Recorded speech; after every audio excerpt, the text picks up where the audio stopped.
Calder Vane didn't knock. He never knocked. He rode his black horse straight through the front gate of Ironwood Ranch, like the land already belonged to him, his 2 hired men flanking him like shadows with rifles across their saddles. The morning was barely light, frost still on the fence posts, and Calder pulled his horse to a hard stop right in front of the cook's entrance, right in front of her, and looked down from the saddle with the kind of expression men wear when they've already decided how a thing is going to end. Eliza Marlowe was standing outside with a bucket of water. She'd been awake since 4. Calder looked her up and down. Slowly, the way a man looks at something he's already dismissed. "Move," he said. "I'm here to speak with Mercer." He didn't wait for her to answer. He rode forward anyway, so close his horse's shoulder nearly knocked the bucket from her hands. Water sloshed across her boots. Cold. She didn't step back. She stood there with wet feet and a straight spine, while one of his hired men actually laughed a short, ugly sound as they passed. Eliza watched them go. She set the bucket down, and she thought, that man is going to regret the day he rode through this gate. She just didn't know yet how completely right she was. If this story already has you feeling something, you are exactly the audience this channel exists for. Please take a moment right now and hit that subscribe button, because every week we bring you stories just like this one. Stories about ordinary people who refused to stay small, who fought back with something stronger than anger, and who won in ways nobody saw coming. Hit the like button if you believe a woman like Eliza deserves her moment. And drop a comment telling me what city or country you're watching from. I want to see how far this story travels. Now, let's go back to where it all began. The day Eliza Marlowe arrived at Ironwood Ranch, she had 47 cents in her coat pocket, a battered recipe book wrapped in oilcloth pressed against her ribs, and boots worn down so thin on the left heel she could feel the gravel through the sole every time she took a step. She had walked the last 4 miles, not because she was too proud to ask for a ride she had asked. Twice.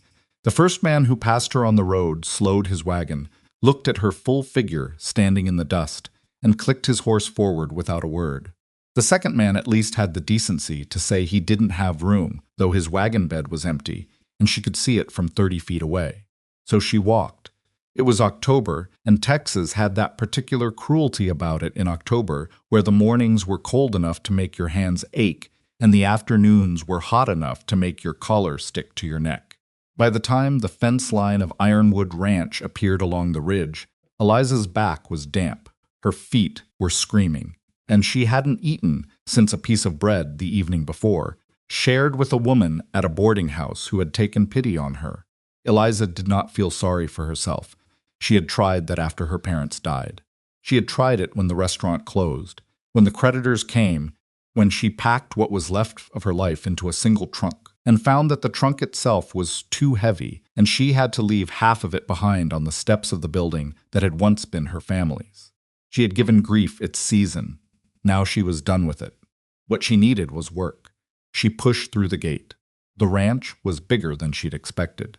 Long bunkhouse running along the north side, a main house set back from it, a barn to the east that smelled of horses and hay and manure and something else smoke, she realized, from a cooking fire.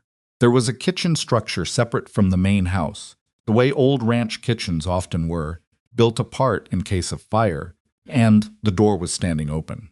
She walked toward it. She heard them before she saw them. 4 cowboys, maybe 5, gathered near the water trough, and the moment she came around the corner of the bunkhouse, and they got a clear look at her, all of her size, her worn clothes. The recipe book, something shifted in the group. Not subtle. The way a group of boys shifts when something they consider funny walks into their sightline. One of them, a lean man with red-brown stubble and a crooked jaw, said something to the man beside him. Low, but not low enough, Lord Almighty. She come to cook or be cooked? Laughter, 3 or 4 voices. Eliza didn't stop walking. She didn't look at them. She walked straight to the open kitchen door, stepped inside, and took stock of what she had to work with. The answer was not much, and also chaos. The kitchen had been without a proper cook for going on 3 weeks, which meant it had been run by whoever drew the short straw each morning. The result was a layer of old grease on the stovetop, a flour sack that had been left open and was now half full of dead flies, dried beans still in the pot from what smelled like 4 days ago, and a cast iron skillet with something burned into it that she would need to soak overnight before she could even begin to identify it. She stood in the middle of it all. She breathed in through her nose, breathed out. Then she set the recipe book on the cleanest corner of the table and started rolling up her sleeves. She was 3 minutes into scrubbing the stovetop when she heard boots behind her. Heavy, deliberate. She turned. The man standing in the kitchen doorway was not one of the cowboys from outside. She knew that immediately, not from his clothes, which weren't dramatically different, but from the way he stood. The way a man stands when he's used to being looked at and has stopped noticing it. Like silence itself was something he'd earned. He was somewhere in his early 40s, she guessed. Gray starting at his temples, a jaw that looked like it had been set against something hard for years and had hardened right along with it.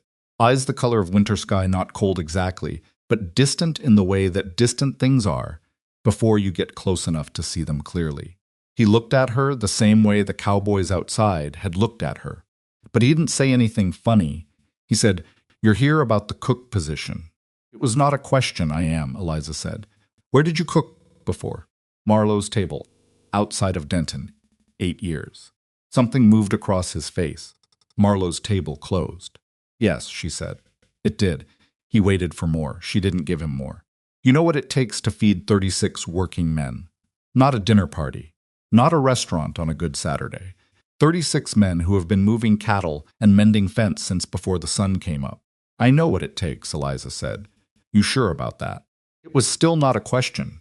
She was starting to understand this man didn't ask questions so much as he issued statements and waited to see if you'd flinch. She didn't flinch. "You need someone who can cook volume without losing quality," she said. "You need someone who can manage a kitchen that's been neglected." She gestured at the disaster around her and get it back to working order fast. "You need someone who shows up every morning and doesn't leave until the last dish is done. And you probably need someone who won't walk out when your cowboys decide to be ugly about it." He studied her. "That last part," he said. "The problem you're expecting?" "Already had it," Eliza said. 20 minutes ago. I'm still here." A beat of silence. "Silas Mercer," he said. "I own this ranch." "Eliza Marlowe." He didn't shake her hand. He looked at her for another moment, then looked at the kitchen, then looked back at her. "Cook tonight's supper," he said. "If my men eat it and don't complain, you have the job. If they leave the table, you leave the ranch. Morning at the latest. What time do you eat?" 6. I'll need supplies. Holt will show you the storeroom." He left without another word. Eliza turned back to the stove. She had 9 hours. Holt was the foreman, a compact, weathered man of around 50 with a permanent squint and a voice like dry wood. He showed her the storeroom without comment, stood in the doorway while she moved through it taking stock, and when she asked him a question about the water supply, he answered it directly without ceremony. She appreciated that. What she found in the storeroom was reasonable, not generous, but workable. A good cut of beef, 2 of them, actually that had been sitting unwrapped and were going to need trimming. Dried herbs, salt, more than enough. Potatoes, carrots starting to soften at the edges but salvageable. Enough flour for bread if she started immediately and didn't waste. She started immediately. By noon she had bread rising and the beef in a braising liquid over a low, steady fire. She had scrubbed the skillet, reseasoned it, wiped down every surface in the kitchen. She had opened the windows on the side, facing away from the wind, and gotten the old smoke out. Kitchen was beginning to smell like itself again, instead of like abandonment. The cowboy with the crooked jaw appeared in the doorway around noon. He leaned against the frame, thumbs in his belt loops, with the expression of a man who'd come specifically to continue something. "You're still here," he said. "Appear so," Eliza said. She was chopping carrots without looking up. "What are you making?" "Dinner." "That all you're going to say?"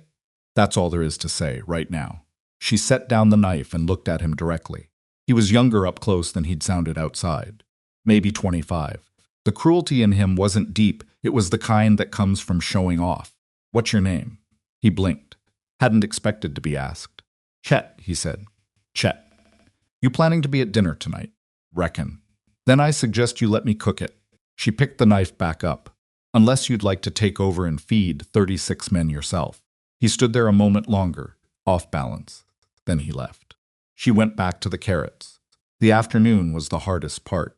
Not the cooking. The cooking was something she knew in her body, knew the way you know how to breathe, automatic and deep and sure.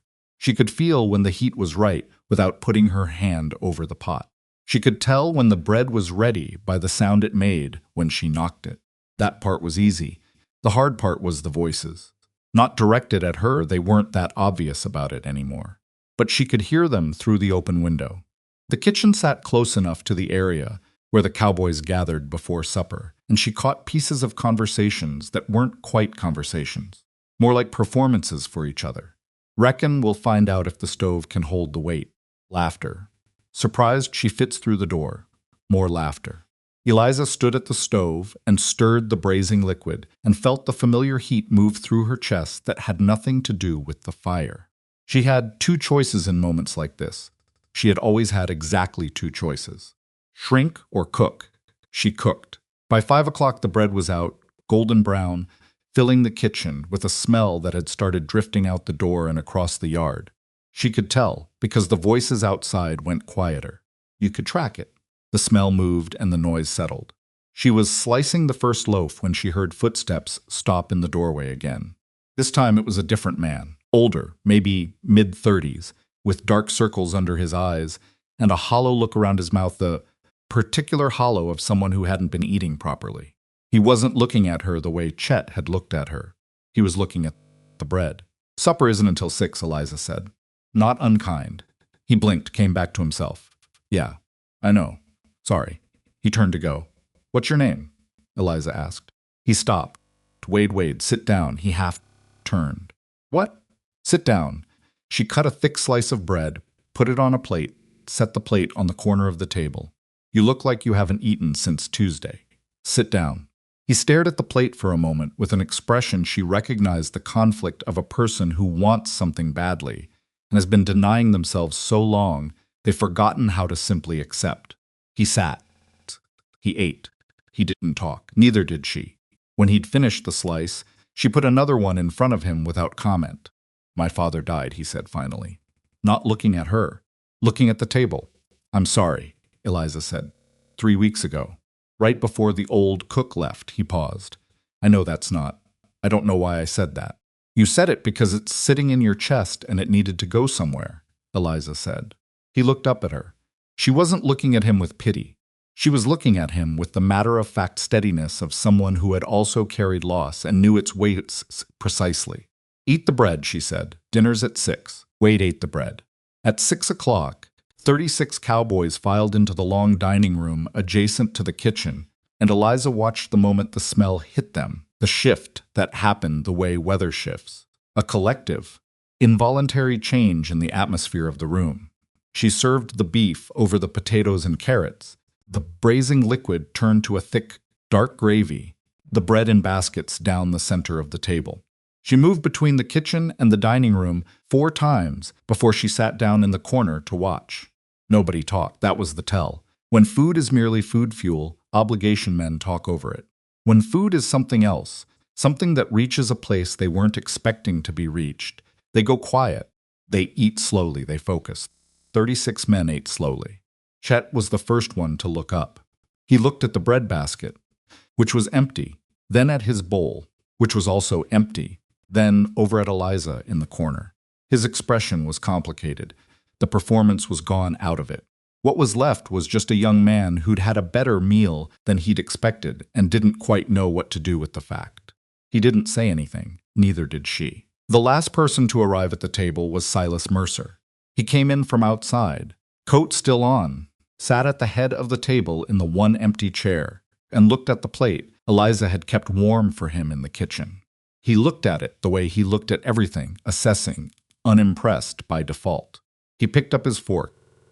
He took the first bite. He went still.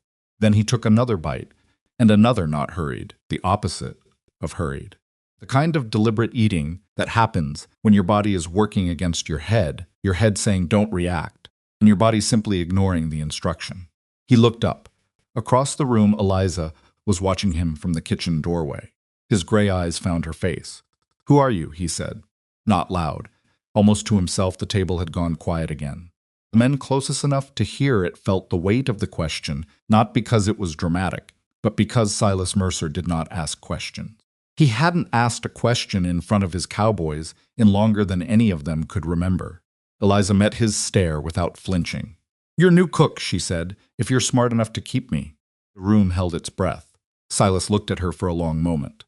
Then, for the first time in longer than he could have told you, the hard line of his mouth shifted, not quite a smile.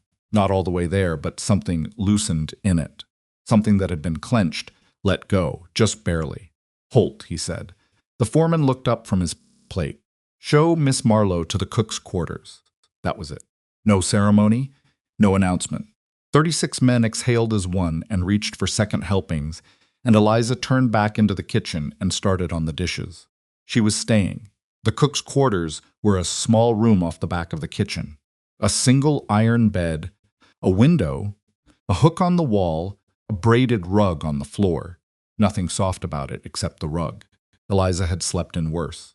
She set her coat on the hook, her recipe book on the narrow shelf beside the bed, and sat on the edge of the mattress with her boots still on because she wasn't ready to admit how tired she was. The kind of tired that sits in the back of your skull and behind your eyes and in the arches of your feet all at once. She opened the recipe book. It was her mother's. The handwriting inside was her mother's, cramped and slightly sideways. The way her mother wrote everything. Quick and practical, with no patience for beautiful penmanship. Recipes, notes, adjustments in different ink because the book had been added to over years, over decades. Some of the pages had stains on them. Grease, dried batter. Her mother used to say a recipe book without stains was a recipe book nobody loved. There was a blank page at the very back. Her mother had always meant to fill it. Eliza had assumed, when her mother died, that she'd simply run out of time. Now, sitting in the small room at the back of a kitchen that was hers again for tonight, at least, and maybe for longer, she touched the blank page and felt something she hadn't felt in a long time. Not happiness exactly. Something quieter than happiness. Something that doesn't make noise. She closed the book. She took her boots off. She lay down on the iron bed in the small room off the back of the kitchen at Ironwood Ranch, with 47 cents still in her coat pocket, and thought, all right. The next 2 weeks had a rhythm to them that Eliza built herself, one morning at a time. 4 o'clock up, fire started, water on. 4:30, biscuits, cornbread. Or on Sundays, which didn't feel different to the cattle from any other day, but which she decided to treat differently anyway, proper yeast bread. 5:15, eggs, whatever meat was available, something hot. 6, breakfast on the table. She fed them 3 times a day. She planned a week at a time, working around what the storeroom held, what Holt could get from town, what she could stretch, and what she couldn't. She kept waste to nearly nothing.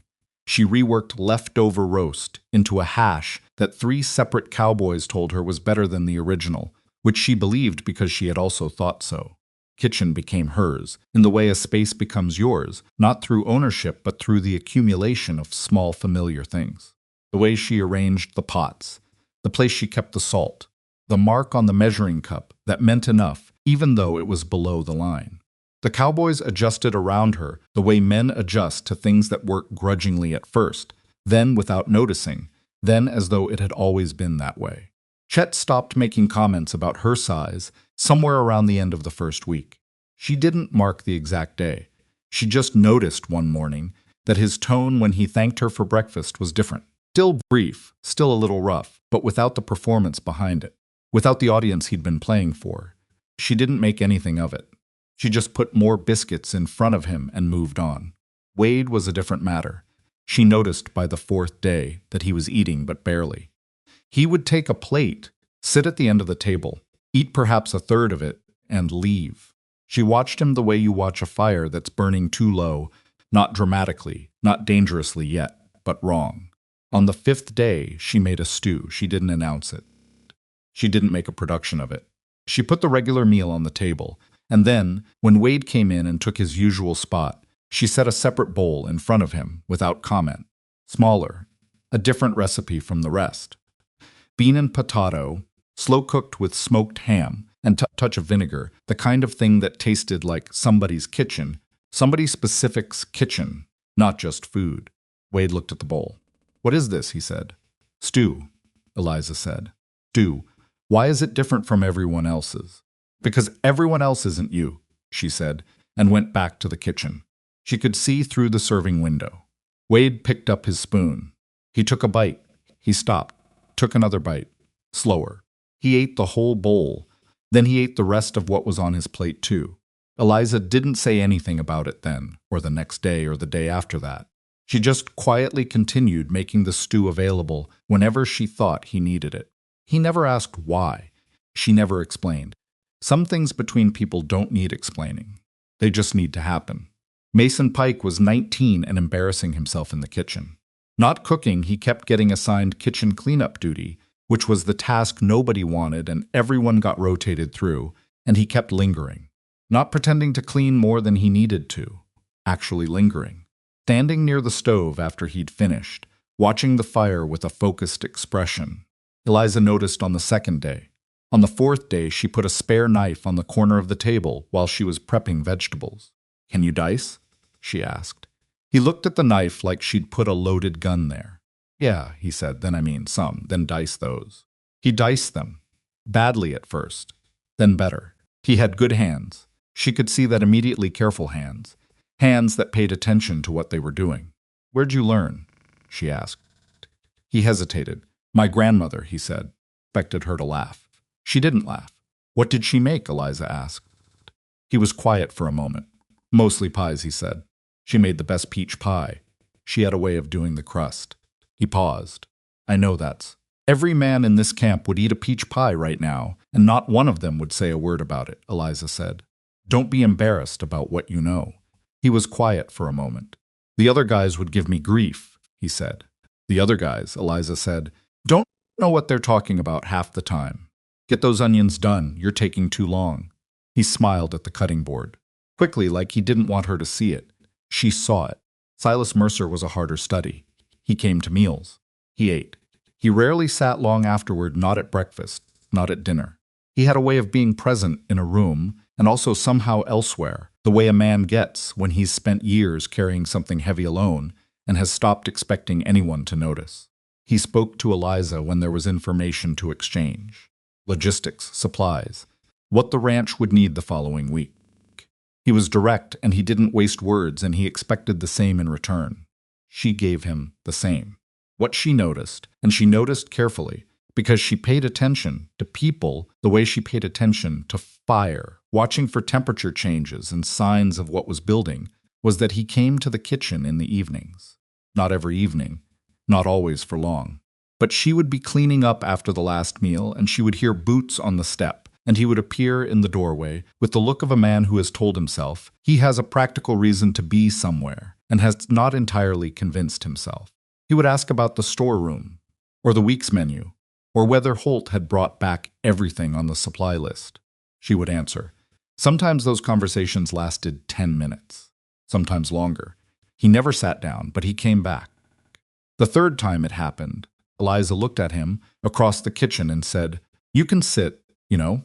He looked at the chair like it had accused him of something. "I'm fine," he said. "I know you're fine," she said. "I'm saying you can sit anyway." He stood there for another moment. He sat. She poured 2 cups of coffee without asking whether he wanted one, set one in front of him, and sat across the table with her own. The conversation that followed was not dramatic. They talked about the ranch, about winter coming, about which fence lines needed the most attention before the first hard freeze. It was practical, straightforward, the kind of conversation 2 people have when they're pretending to be only practical and both of them know it. When he left, he said goodnight for the first time instead of just walking out. She considered that. And that was when she first understood that whatever was happening at Ironwood Ranch was not just about her cooking. Something was shifting in this place. Something slow and difficult and not yet sure of itself, but real. She went to bed that night thinking about the blank page at the back of her mother's recipe book, and she didn't fill it in. It wasn't time yet, but she thought about it, specifically, for the first time. And that was enough. For now, it was enough. The morning after Silas said goodnight actually said it, like a person acknowledging another person. Eliza woke at 4 o'clock the same as always, and stood over the stove and thought about nothing except the fire and the water and the bread she needed to start. That was the discipline of it. You didn't let yourself think too far ahead. You thought about what was in front of you. What was in front of her that particular morning was a kitchen that was finally starting to feel broken in properly her way. Not the chaos that had preceded her and 36 men who would be hungry in 2 hours, and one man whose good night was still sitting somewhere at the back of her mind like a coal that hadn't finished cooling. She put flour on the table and started the bread. The trouble with Chet Dawes, and she'd learned his full name by the second week, the way you learn everyone's name eventually if you feed them long enough, was that he hadn't actually stopped. He had just gotten quieter about it. She found out from Mason, who was now helping her most mornings, whether anyone had officially approved of it or not. Mason had a way of talking, while he worked, that wasn't gossip exactly, but was information, the kind that flows naturally between people who are comfortable together. Chet's been telling the new guys, Mason said one morning. He was peeling potatoes, and he said it to the potato, not to her. Eliza was at the stove. She didn't turn around. Telling them what? You know, a pause about you, how big you are. Making jokes about the food budget. She kept her eyes on the pan. The new guys being 2 hands Holt hired last week. They came up from Abilene. Mason set a potato down. I told him to cut it out. That surprised her enough that she did turn around.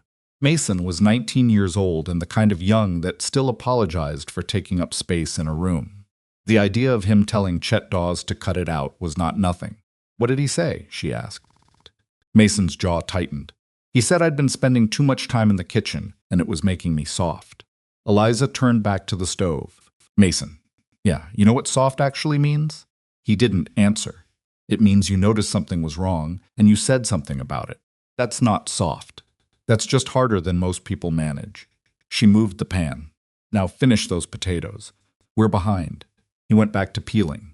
She could see his shoulders had changed, some knot in them had released, and she filed that away the way she filed most things. Quietly, for later. The 2 men from Abilene were named Dix and Pruitt. Dix was the louder one, broad-shouldered, with a wide mouth and the habit of laughing at his own jokes half a beat before he finished telling them. Pruitt was quieter, which made him harder to read, and in Eliza's experience, quieter men with poor judgment were often more dangerous than loud ones, because they thought before they acted and their thinking was still wrong.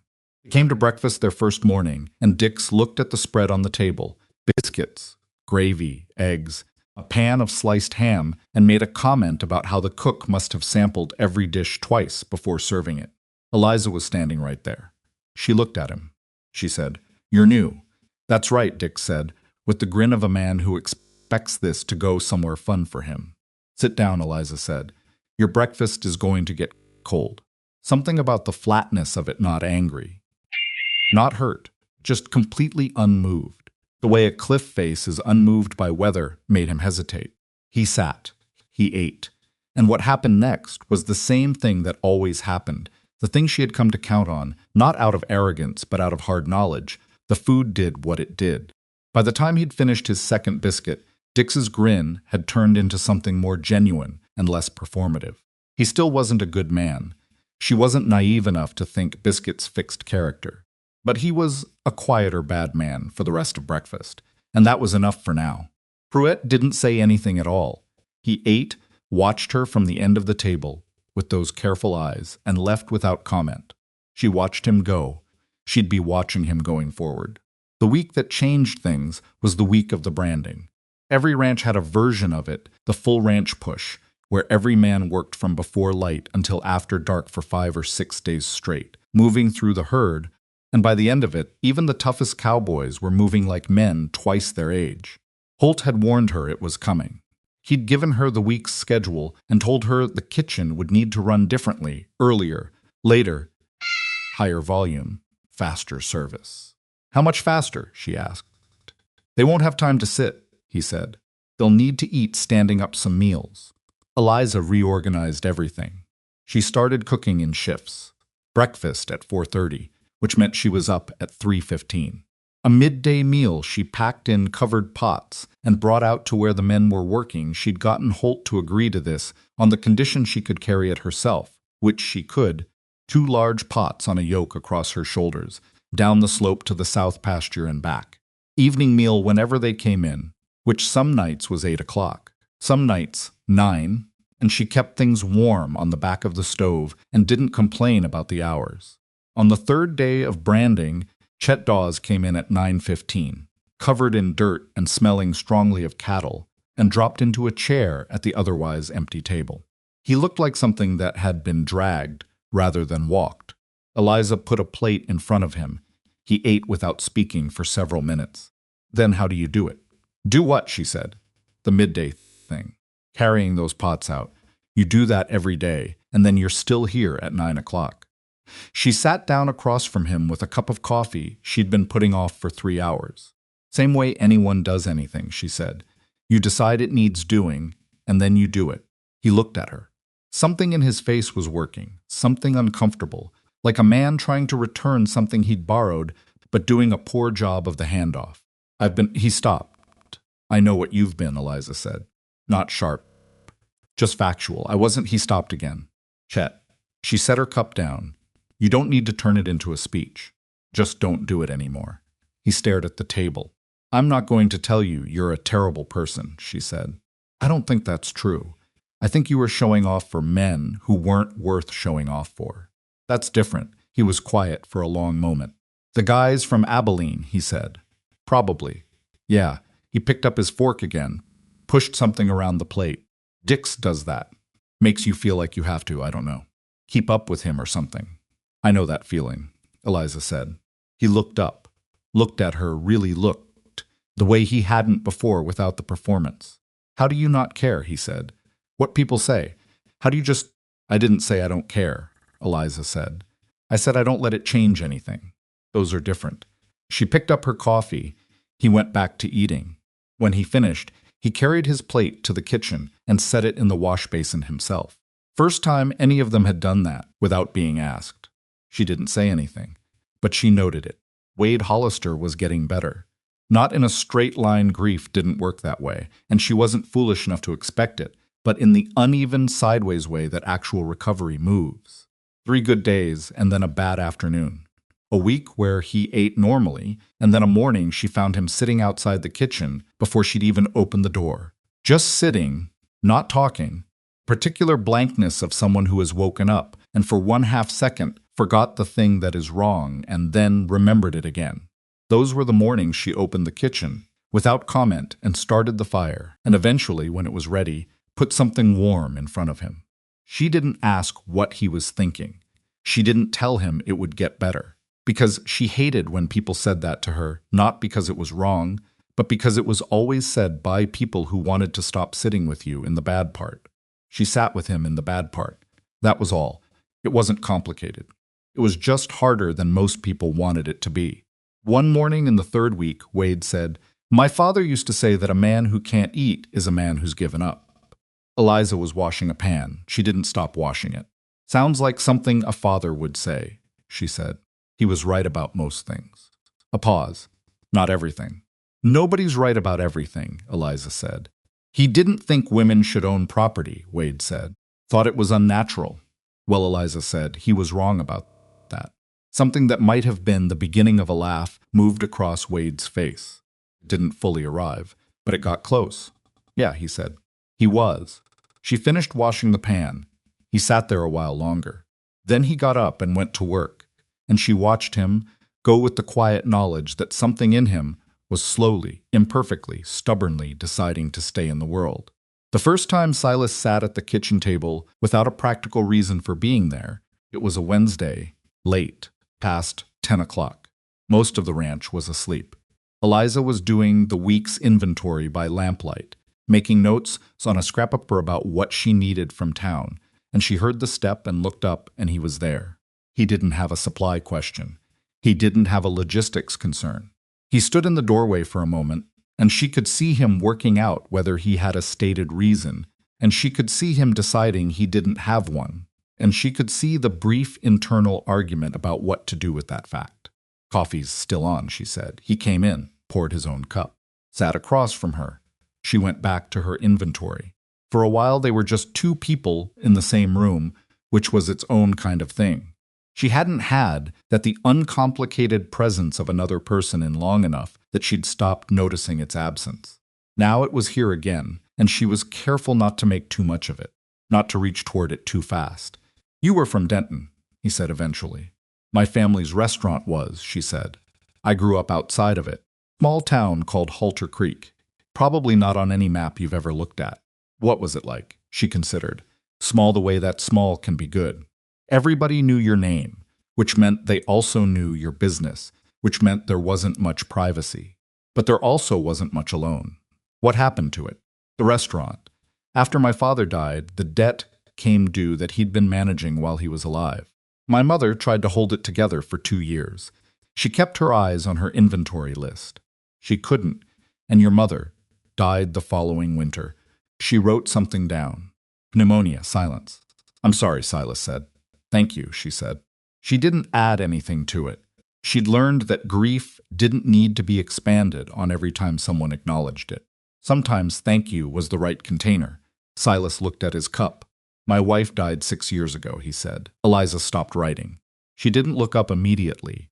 She gave him a moment with what he'd just said the way it costs something to say every time. And the person who said it deserved a second to not have someone's eyes on them while they absorbed the cost. Then she looked up. What was her name? He looked at her. Most people asked how, or said they were sorry, and filled the space with words. "Clara," he said. "Was she from Texas, Missouri originally? Came out here with her family when she was 16. A pause. "She hated the dust. First 2 years she complained about it every single day." Something moved through his expression, not quite a smile, but the shape of one, a memory wearing the face of something almost happy. By the 3rd year, she stopped noticing it. "That's how it goes," Eliza said. "Yeah." He was quiet for a moment. "It does." She went back to her inventory. He drank his coffee. The lamp between them made the kitchen warm in the visual sense, even if the October night outside was cold. After a while, he said, "The men have stopped complaining." "I noticed," Eliza said, "about anything. Not just the food. The general atmosphere." She looked up. "Holt said it to me yesterday," Silas continued. "He said the ranch feels different. He's been here 14 years, and he said he can't remember the last time it felt the way it does right now." He paused to say to him, "What did you say?" "I said the food was good." Eliza looked at him for a moment. "That's not wrong," she said. He almost smiled again. "Closer this time." "No," he said. "It's not wrong." He left around 11. She cleaned up the lamp and the coffee cups and went to her room, and she lay in the dark, listening to the wind off the plain, and thought about a man who had said his dead wife's name out loud to someone, for maybe the first time in years, and then sat quietly and didn't fall apart. That took something, she knew. That took a particular kind of courage that didn't look like courage from the outside. She thought about that for a while before she fell asleep. The problem arrived on a Thursday. Not a person at first, a document. Holt brought it to the breakfast table. Already opened, already read, with the expression of a man who has looked at something bad enough times to stop being surprised by it and has moved directly to the grim part. He handed it to Silas without speaking. "Silas, read it." His face didn't change, that was the tell with Silas. When something was bad enough, his face didn't change. It just went a degree more still. "What is it?" Chet asked from down the table. "Nothing yet," Silas said. But Eliza was watching Holt, not Silas. Holt was staring at his breakfast plate like a man who needed somewhere to put his eyes, and she could see from the set of his shoulders what nothing yet actually meant. She didn't ask. After the table cleared, she was collecting plates when she heard Silas and Holt in the room off the kitchen that served as a kind of office, just voices. Not words, but the particular weight of voices carrying bad news back and forth. She didn't try to listen. Around midday, Silas appeared in the kitchen doorway while she was prepping the noon meal. "A man named Calder Vane is claiming the eastern pasture belongs to him," he said. Eliza kept cutting. "He has documentation," Silas said. "Old deed. Claims the boundary line was surveyed differently when the land was originally recorded." "Is he right?" "No. The word came out flat, and sure, the way someone says something they know the way they know their own name." I've had that pasture for 11 years. It was part of the original purchase. My deed is legitimate, but his deed exists. And he has money and connections and a lawyer who apparently has made friends with half the county. Silas's jaw tightened. And I have a deed and the truth. Eliza was quiet a moment. What does Holt think? Holt thinks we fight it, and probably lose, because the system rewards whoever can pay longer. He said it without bitterness, just flatly, the way a man reports weather. He might be right. What do you think? I think Calder Vane is a thief who found a piece of paper to make it look legal, and now he's waiting to see if I'm going to get tired and give up. And are you? He looked at her. No, he said. Then you need to know more about that deed than he does, she said. Where it came from. Who filed it. When. That's what lawyers are for. Lawyers look at the document, Eliza said. I'm talking about the story behind the document. Those are different things. She set the knife down. You said the records. Where are they kept? Whose hands did they go through? He thought for a second. County Records Office. They had a transfer a couple years back, moved buildings, new courthouse, and between the old building and the new one. He looked at her differently now. That's a question for someone who was there, he said slowly. Yes, Eliza said. It is. She picked the knife back up and went back to the noon prep, and Silas stood in the doorway a moment longer, with the look of a man who had come in expecting to report a problem and had instead been handed a different way of looking at it. He left. She finished the carrots. Calder Vane came to Ironwood for the first time that Saturday. He sent no word ahead. He simply appeared the black horse, the two hired men, the practiced ease of a man who arrives where he wants to arrive and expects no objection. Eliza was outside the kitchen when he rode in. She had a bucket in her hand, and she'd been heading to the well, and she stopped when she heard the horses and turned, and there he was, the man she'd heard described but not yet seen, and he was exactly what she'd expected, and somehow still worse than it. He looked at her the way she'd seen 100 men look at her, slow up and down.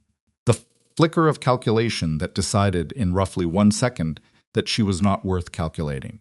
Move, he said. I'm here to speak with Mercer. He rode forward without waiting.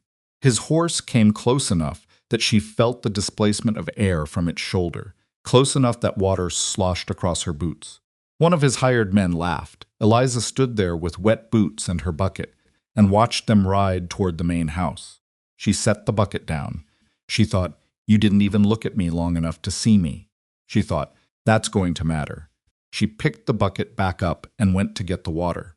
Whatever Calder said to Silas in the main house, the conversation lasted 40 minutes and ended with Calder riding back through the gate without getting what he came for.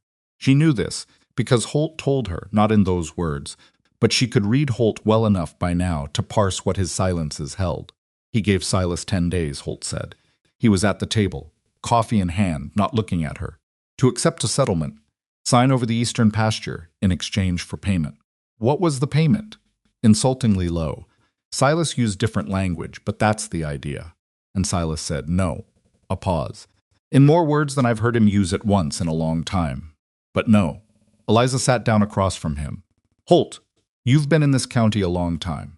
14 years. Does the name Jonah Bell mean anything to you? He looked up. The name had hit something. She could see it, not recognition exactly, but proximity to recognition, the way a scent hits you before you identify what it is. Why? He said carefully. I heard it, she said, from one of the men. Something about the old landowner before Silas. A nephew. Holt was quiet for a long moment. Old Crandall Bell owned this land before Silas bought it, he said. Legitimate, clean purchase. Crandall died a couple years after.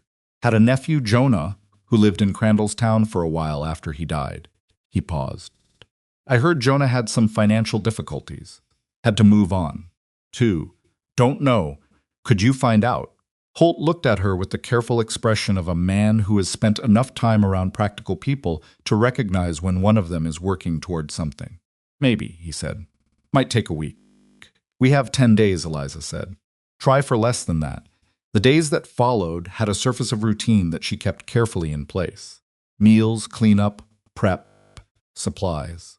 Mason's morning lessons, which had expanded without either of them naming them as lessons. She would be doing something, and he would be watching, and she would say, here, try this. And he would, and she would correct him. He would try again. He was getting genuinely good now. Not good enough to run a kitchen, not yet, but good enough that she trusted him with things that mattered. Wade was eating regularly. He still had bad mornings, but the bad mornings were fewer than the regular mornings now, which was not nothing. Chet Dawes had quietly become something she could only describe as a protector, though he would have died rather than call it that. If Dix or Pruitt started up near her, Chet was suddenly nearby with something to do that happened to position him between them and her.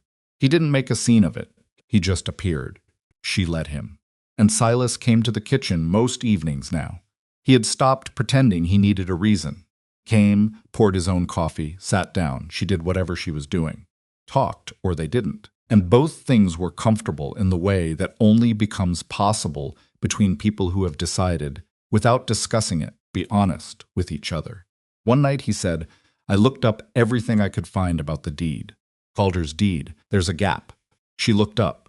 6 weeks between when the county records were supposed to have logged it and when they actually appear in the file. He set his cup down. That gap aligns with the building transfer. So something was added, she said, after the fact. Can't prove it yet. No, she thought. But Jonah Bell might be able to. Silas was quiet. Holt found him, he said finally. He's in a town called Grisham, about 60 miles northeast. He's a pause. Not doing well, has debts, significant ones. To whom? The pause was a beat too long. She understood before he said it. Calder's connected to it, she said, indirectly. Through a business partner. Silas's voice had gone to that particular flatness again, the one that meant the thing was bad enough that he'd moved past the surprise of it. Jonah Bell is trapped. If he speaks against Calder, those debts get called in immediately. He'll lose everything. The kitchen was quiet. Pay his debt, Eliza said. Silas looked at her. Pay it, she said. No conditions. No strings. No asking him to do anything in return. Eliza, that's $200. I know. For a man who may not tell us anything useful, even if we help him. No, that's not a sound strategy, Silas said. That's charity. No, she said. It's different. Charity is help with a feeling attached to it. I'm talking about just removing the obstacle, freeing him up to decide for himself. She looked directly at him. If Jonah Bell's uncle never signed anything giving Calder rights to this land, Jonah knows that. He knows what his uncle would and wouldn't have done. If you pay that debt and make it clear you want nothing for it, you're not buying testimony. You're giving him back the ability to choose what kind of man he is. Silas studied her. And if he chooses to say nothing, then we're $200 shorter, and we go a different way, Eliza said. But I don't think he will. How can you possibly know that? She picked up her coffee cup. I don't know it, she said. I just know what it feels like to have someone give you a chance when they didn't have to. And I know what you want to do when someone does that. The silence in the kitchen was the kind that has weight. Silas looked at her. Not the assessing look from that first day in the kitchen, not the calculating look of a man measuring risk. Something else. Something she wasn't quite ready to name, but that she felt settle against her sternum like heat. All right, he said. All right, she hadn't expected it to be that simple. I'll send Holt with the money. She nodded, turned back toward the stove. She stopped. Why does it matter to you? He said. This ranch.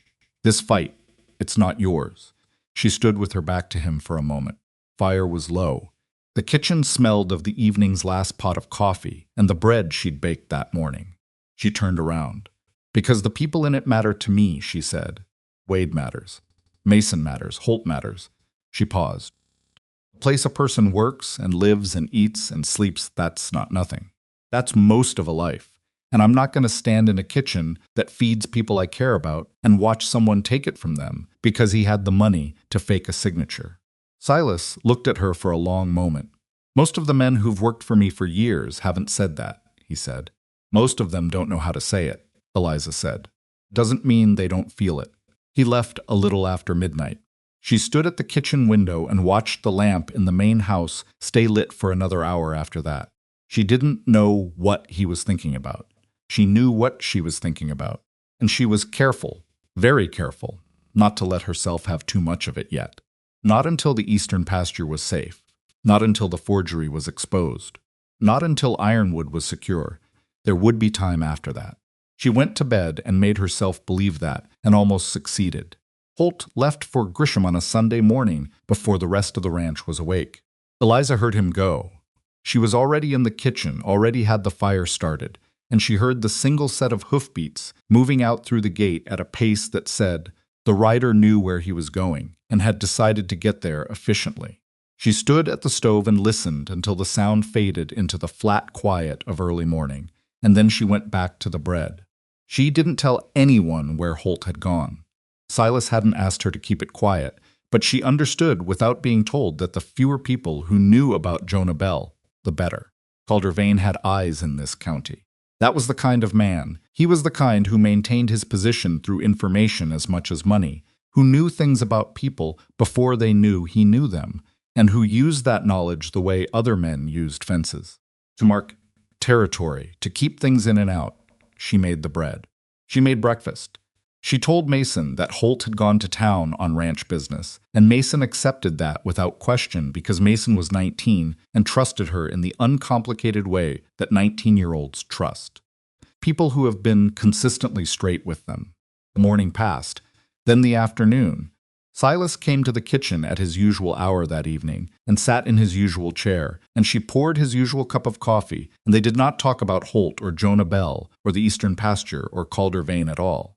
They talked about the fence line on the north side, which needed significant work before December, and about Mason, who Silas had apparently noticed was spending his mornings in the kitchen.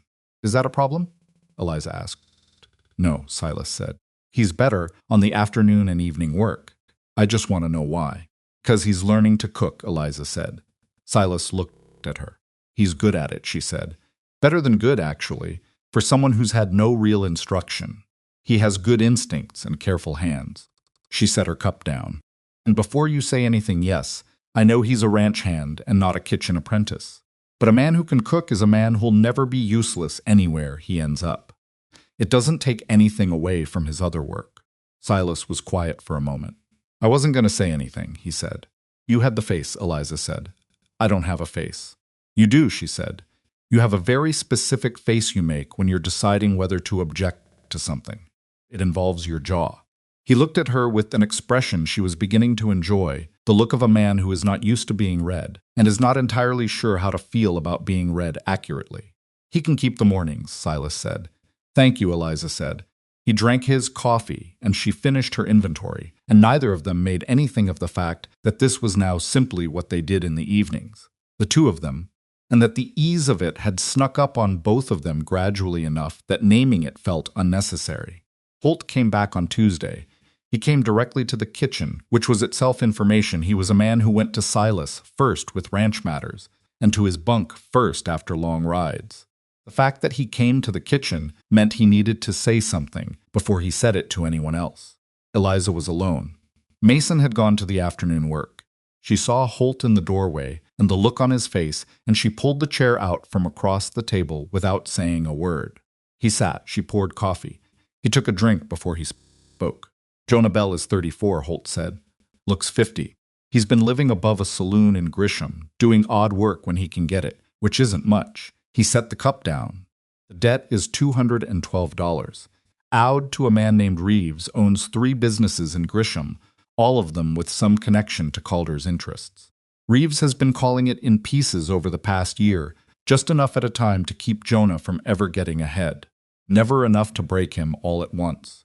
Eliza understood what that meant without needing it explained. A man being broken in installments, kept just solvent enough to stay in place. It was cruelty with patience, which was the worst kind. "Did you talk to Jonah?" she asked. "I did." Holt looked at his cup. He was suspicious. First he thought I was sent by Reeves. Then he thought I was some kind of law. Took a while to convince him I was neither. "And when you did," he cried, Holt said simply, not making anything of it, just reporting it. "When I told him Silas was paying the debt with no conditions. He sat there in that room above the saloon and cried. He's not a hard man, Jonah. He's just a man who got caught between 2 things bigger than him and didn't have anyone to help him get out." Eliza was quiet. "Did he say anything about his uncle's land?" she asked. "About the deed. That's the part you need to hear." Holt looked up. "His uncle Crandall never signed anything. Never. Jonah said the man would have rather sold the land to a stranger for nothing than sign it over to Calder Vane, because Calder had done something years back that Crandall never forgave him, for he didn't say what, some old business dispute, but he said his uncle despised Calder. There is no world in which Crandall Bell signed a deed giving Calder rights to that land. The kitchen held the weight of that for a moment. Will he testify? Eliza asked. He said yes. Holt paused. He said, and I'm going to try to get this right, because the way he said it mattered. He said he'd been carrying around knowing what that deed was for 2 years, knowing it was wrong, knowing his uncle's name was on something his uncle never touched. He said it's been like a stone in his chest the whole time, and he didn't know how to move it because Reeves had him pinned. He looked at her directly. He said when Silas's foreman showed up with money and nothing attached to it, he thought it was a trick. And then when he realized it wasn't, he said, and again, I want to get this right, he said, tell Mercer's cook, thank you, because I have a feeling this was her idea. Eliza blinked. How did he know that? She said. He didn't, he guessed. Holt almost smiled. He said, a man would have bought my testimony outright. This had a different logic to it. She sat with that for a moment. The debt's paid, she said. Paid and receipt confirmed. Reeves wasn't happy, but money is money. Holt finished his coffee. Jonah will come to Ironwood. He asked for a few days to settle his affairs in Grisham, such as they are, and then he'll make the trip. He wants to speak to a lawyer before he speaks to a court, but he's coming. Eliza stood up. Silas needs to know, she said. I'm going to him next, Holt said. He stood too. At the door he stopped and turned back. Miss Marlowe. She looked at him. 14 years I've worked for Silas Mercer, he said. He's a good man, a fair man. But this ranch has been, he chose the word carefully, diminished for a long time since Clara died. Not in the work has always been sound. But in the rest of it, he stopped. I just wanted you to know that I see what you've done here. In a month, what you've built. He said it plainly, without performance. I'm glad you walked through that gate. He left before she could answer. She stood in the kitchen for a moment, alone, with the fire and the smell of the afternoon's cooking still in the air, and let that settle into her the way something true settles not quickly, not smoothly, but deeply. Then she started on dinner. The dinner meeting was Eliza's idea, and she proposed it to Silas the same night Holt returned, sitting across from him at the kitchen table, with both their cups empty, and the plan already formed in her head before she said a word of it out loud. Invite Calder to dinner, she said. Silas looked at her the way he'd looked at her when she suggested paying Jonah Bell's debt, with the expression of a man whose first instinct is to say no, and whose second instinct is to wonder if she sees something he doesn't. You want me to invite the man trying to steal my land to dinner, he said. Yes. Why? Because he doesn't think you're a threat, Eliza said. He came here on a Saturday without warning and rode his horse past your cook and didn't look twice. He believes this is already settled. He's waiting for you to either fight and lose or accept the settlement and hand it over, and he has enough political backing to be comfortable with either outcome. She leaned forward slightly. If you invite him to dinner like a man who isn't afraid, you change the landscape. He'll come because he wants to see how badly he's beaten you. And while he's here, we'll see what he reveals. At dinner. People talk differently at tables, Eliza said. Especially men like Calder, men who believe they're smarter than the room. They talk because they can't help showing you how much they know. She paused. And I'll be there, in the kitchen, in the doorway, serving. He won't think twice about what I hear.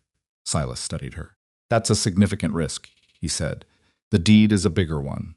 He was quiet for a long moment. And Jonah? Jonah comes after, she said. After the dinner. If the dinner gives us anything, we go into the legal fight with 2 angles instead of 1. She sat back. But Calder needs to come here first, onto your land, to your table. So he can sit there and be comfortable in the belief that he's already won, and while he's comfortable, we learn everything he doesn't mean to tell us. Silas looked at the table, then at her. You've been thinking about this for a while, he said. Since the morning he rode through your gate, she said, and made me spill water on my boots.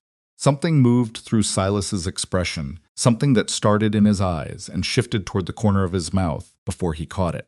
I'll send the invitation tomorrow, he said. Calder Vane accepted. He sent word back through a messenger, not a hand-delivered letter, a hired messenger, the kind of small display of status that Calder apparently couldn't help saying he would come on Friday evening. He added a line that his lawyer would accompany him, which was either a threat or a precaution, and probably both. Eliza spent Thursday preparing. Not just the food, though the food required the most hours. She was making the kind of meal that couldn't be dismissed, the kind of meal that spoke before anyone at the table spoke. She knew what Calder expected when he looked at her, a woman feeding a room.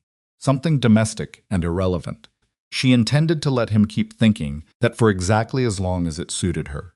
She cleaned the dining room herself that Thursday evening, not because it needed it badly, but because the act of moving through the room let her think about where things would go, where Calder would sit, where his lawyer would sit, where the distance between the head of the table and the kitchen doorway would put her in range of conversation without appearing to listen.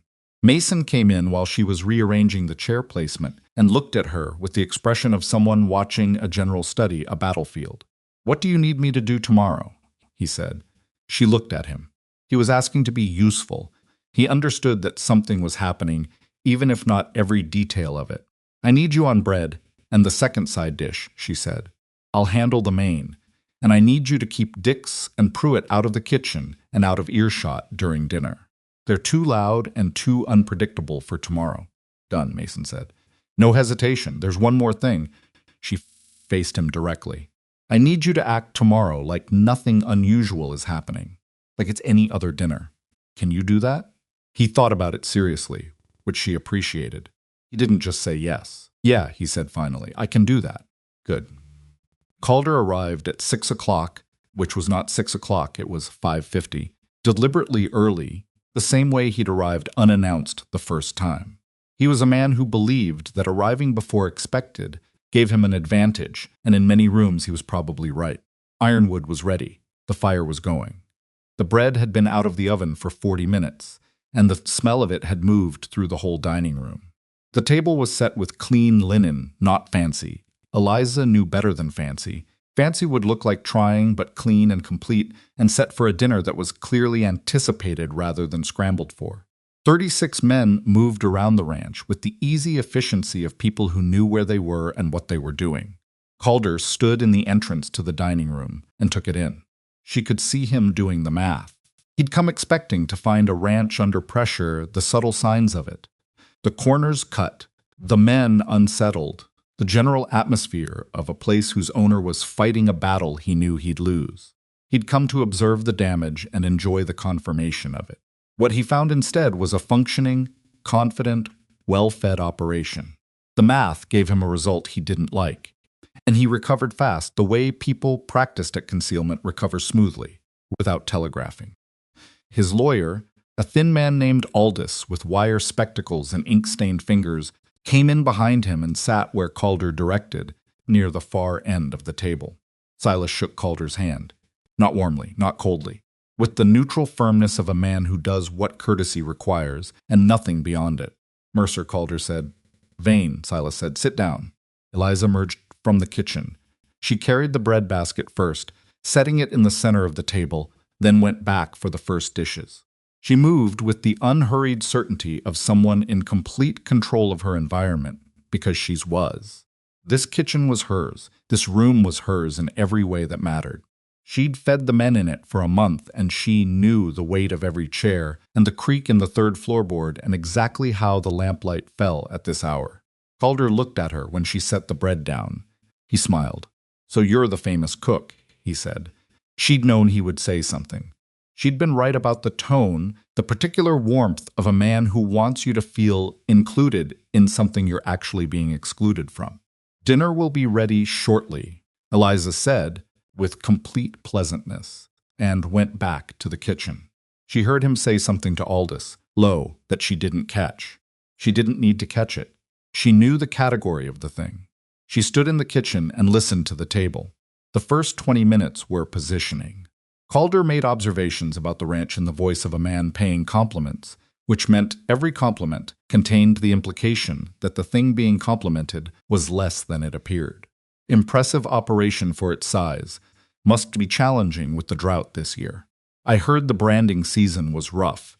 Silas answered each one with the minimum words necessary. He was, Eliza had come to understand, a man who could be extraordinarily patient when he decided to be. He saved his words the way a careful man saves money, not out of stinginess, but out of the understanding that they had value and wasteful spending was its own kind of loss. She served the first course, soup.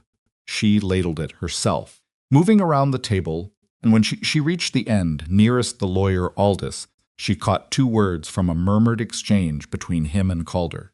County filing. She went back to the kitchen. She replayed the phrase. County filing. It was nothing on its own. But Calder's lawyer mentioning county filings at a dinner, ostensibly about settling a land dispute, meant the legal machinery was already in motion somewhere, which meant the deadline. Calder had given Silas wasn't actually a deadline. It was a distraction. The real pressure was coming from somewhere in the filing system. She thought about the building transfer Silas had mentioned, the 6-week gap. She thought about Jonah Bell, who would arrive at Ironwood in 2 days. She thought about what it meant that Calder's lawyer was thinking about county filings over soup. When she went back out with the main course, she positioned herself to serve from Calder's side of the table, and she listened.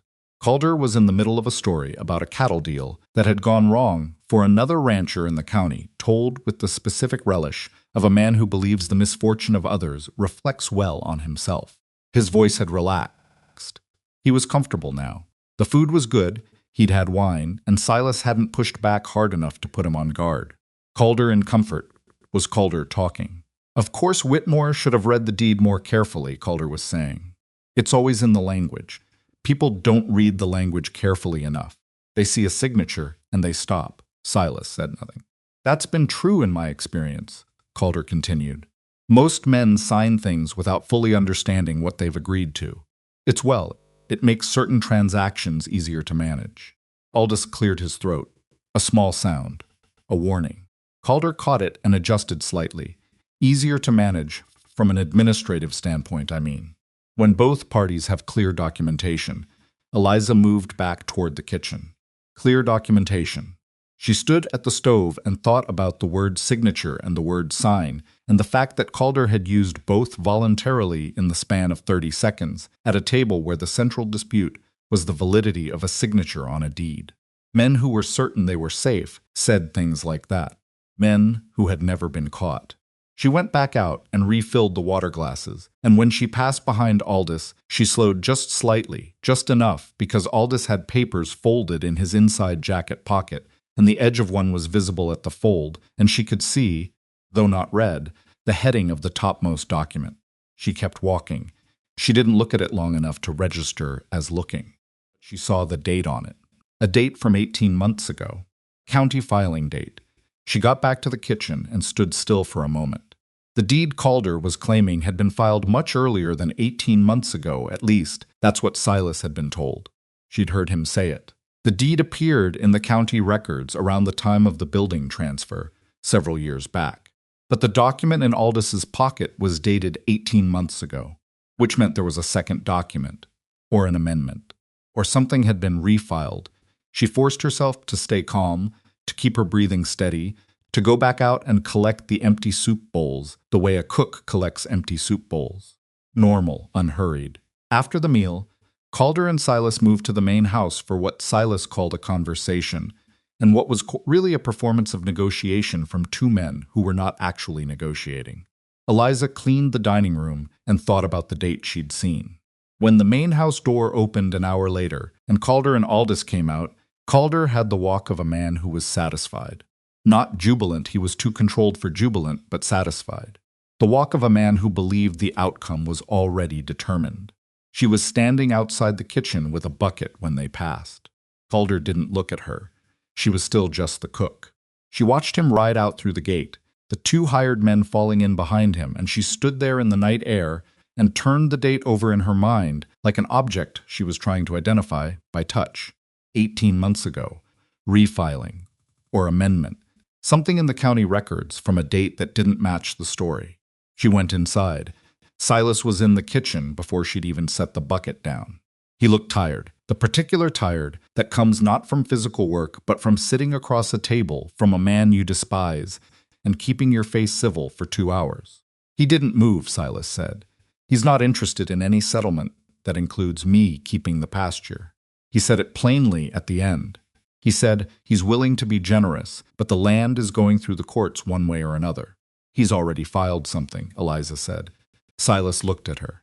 She told him about Aldous, about the document edge, about the date. His expression shifted. Not alarm, something colder than alarm. 18 months ago, he said. That's what I saw. That doesn't, he stopped. The deed they showed me originally was dated years back. Well before that. I know, she said. Which means there are 2 things. Or someone refiled something. Or the original date was never real, and they needed a second document to support it. Silas was quiet. We need Jonah here faster, he said. I know. And we need someone to look at the county records. Both sets, whatever is filed under the original deed and whatever was filed 18 months ago. Holt? Holt, he confirmed. He was already moving toward the door, then stopped. You're certain about the date? Eliza looked at him. I am not the kind of woman who says she's certain when she isn't, she said. He held her gaze. No, he said, you're not. He left. Holt sent a telegram to Jonah Bell the next morning. Eliza wrote the message herself. At Silas's request, short, plain, urgent. Come when you can. Sooner is better. There is more to this than we thought. Jonah arrived on Thursday, 2 days earlier than planned. He was exactly what Holt had described, a man worn down to something close to the bone, carrying an age in his face that his actual years didn't account for. He was thin in a way that meant he hadn't been eating consistently, and his coat was too light for the weather. And he walked into Ironwood's kitchen with the specific wariness of someone who has been misused enough times to need a moment before he trusts any new room. Eliza put food in front of him before she said anything else. He ate without speaking. When the plate was half empty, some of the tightness went out of his shoulders, the physical relief of actual hunger being addressed, and then he looked up at her. You're the cook, he said. I am, she said. You're the one who... He stopped.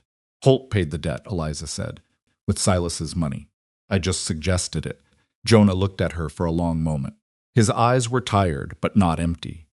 There was something still working behind them, something that hadn't been entirely used up by 2 years of being squeezed. My Uncle Crandall hated Calder Vane, he said. I want to say that first, before anything else. Because what Calder did, what he did with my uncle's name, my uncle was a proud man. He worked that land for 30 years. The idea that his name is on a document giving Calder anything. He stopped. His jaw worked. It makes me sick. Tell me what you know, Eliza said. She sat across from him. From the beginning, he told her. Took an hour. Some of it she'd suspected, some of it she hadn't. When Crandall Bell had sold the land to Silas Mercer, the transaction was clean and fully documented. No side agreements, no reserved rights, no additional deeds. Crandall had died 2 years later, and in the months following his death, while Jonah was still settling the estate, a man connected to Calder's business interests had approached Jonah with a claim that a document existed granting Calder's family certain grazing rights to the eastern portion of the land. Jonah had said his uncle never signed such a thing. The man had showed him a copy of the deed. Jonah had looked at his uncle's signature and known immediately that it was wrong. Not wrong in a way he could articulate perfectly wrong, the way you know a person's voice on the phone is not quite the person you called. The signature was close. But Crandall Bell had a slight leftward hook on the capital B of his last name, a habit from decades of the same pen grip, and the signature on the deed had the B going straight. A small thing. The kind of thing only someone who had watched a man sign his name for 30 years would notice. I told them it was wrong, Jonah said. The man laughed at me. He said I was upset about the estate and seeing things. He looked at his hands. And then the debt started. I don't know for certain that Calder did it. I can't prove a direct line, but the timing was exact. I said the signature was wrong, and within 3 months, my debts were being called in by men I'd never heard of. That B, Eliza said carefully. Would you recognize it on the original document? Yes. And you'd testify to it. I'll testify to everything I just told you, Jonah said. All of it. Under oath. In whatever court needs to hear it. He looked at her directly. I've wanted to say it for 2 years. I just didn't have. I couldn't. He stopped. I had nothing. You have something now, Eliza said. She said it simply, not trying to make it more than it was, but meaning it fully. Jonah looked at his plate. "Why did you help me?" he said. "You don't know me." Eliza thought about it for a moment. "Because you were trapped, and it wasn't your fault," she said. "And because sometimes the difference between a person staying silent and a person telling the truth is just someone moving the thing that's in the way." "He was quiet, your uncle," Eliza said, the B in his signature. Word hook. "Is there anything else you could identify? Any other detail in his handwriting?" Jonah thought. "His threes," he said. "He wrote his threes starting from the bottom, not the top. Old habit from the way he learned. Every document examiner I ever talked to said it was unusual." Eliza filed that. "Any document examiners," she said, "who'd be willing to look at this deed?" Jonah looked at her. "There's a man in a town called Mabry," he said slowly. "About 40 miles west. He worked for the county, originally retired now. He knew my uncle's handwriting because he processed the original land purchase. He signed off on everything when Silas bought the land." "I need to tell Silas," she said. That evening she told Silas everything. Jonah sat at the table too, and Holt, and it was the kind of conversation that has the weight of a decision in it, before anyone says the word decision out loud. The retired document examiner in Mabry, the leftward hook, the way the threes were written.